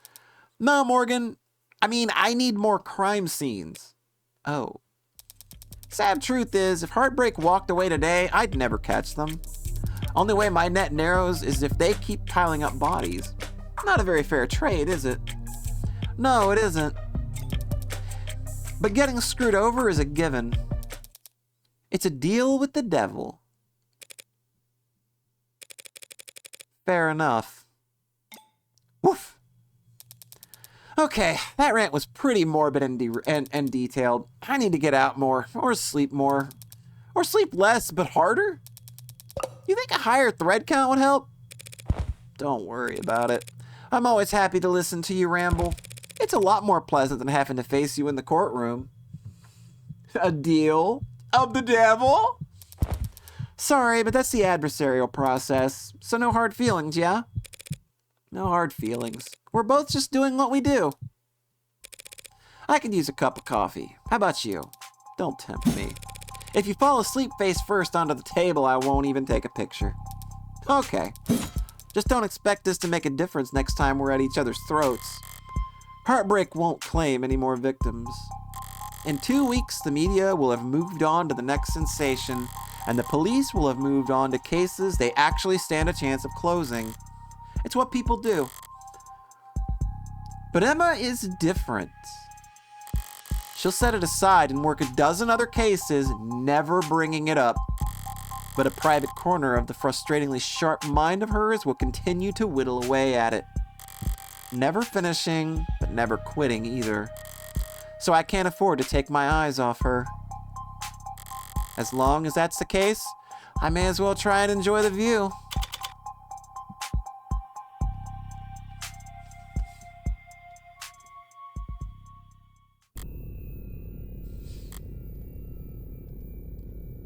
What? Hello? Which means you're going to be living with my friend for a while. For how long? I'm sorry, I don't know.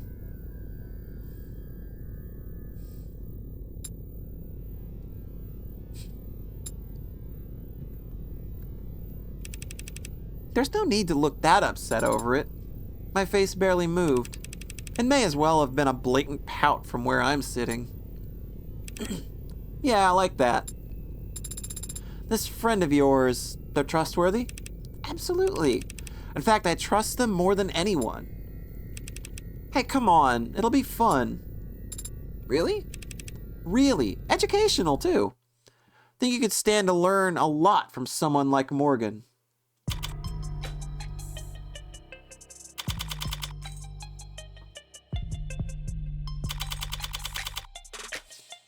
I don't know. Do you want what seems to be like an innocent little android to learn anything from Morgan?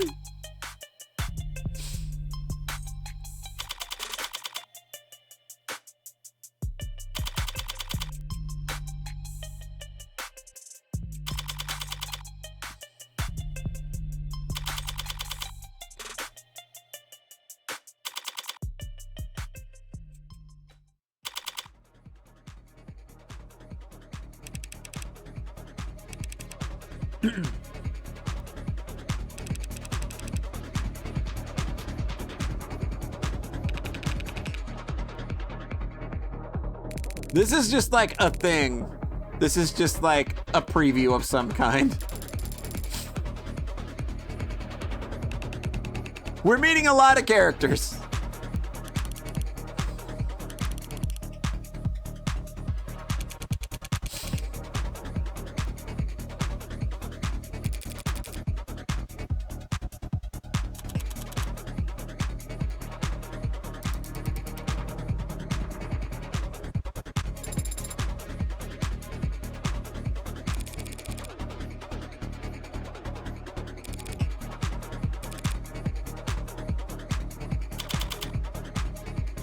Of the Devil, Episode 1. An Idle Mind. Apparently coming this summer sometime.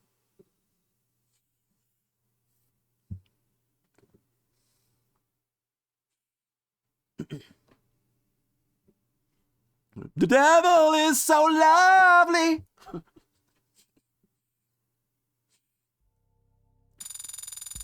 Episode 0 results. We found 2 out of 2 articles, 6 out of 6 profiles, 18 key items, 16 pieces of evidence, 32 credits earned. You've unlocked the store menu for your phone. Concept art and bonus scenarios based on your highest score for episode 0. And I'll go over all of this stuff in a bonus video because it's 11 o'clock. It is almost 11:30.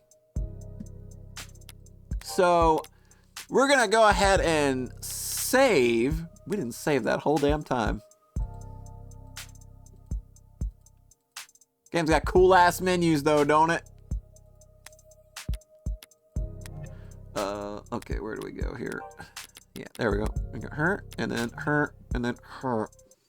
All right. So yeah, like this is rad as hell. Like I think that this is just going to be an absolutely cool little series to keep up with. I will absolutely be playing episode 1 when it releases. It's so cool. But anyway, of course I want to thank everybody for coming out and spending 3.5 hours listening to me just blab. I don't know why anybody does that. That's a bunch of silly stuff. Burst Air is playing Contra games though, so we're gonna go say hi to Burst Air.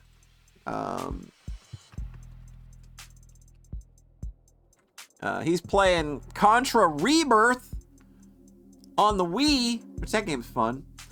And we will, whenever we're together next time is when I'll catch you. Again, I'm gonna do a supplementary video for all of the bonus content. That'll go up a day or 2 after this. So thanks for coming out. We will catch you next time, and I hope you have a nice rest of your weekend. Bye!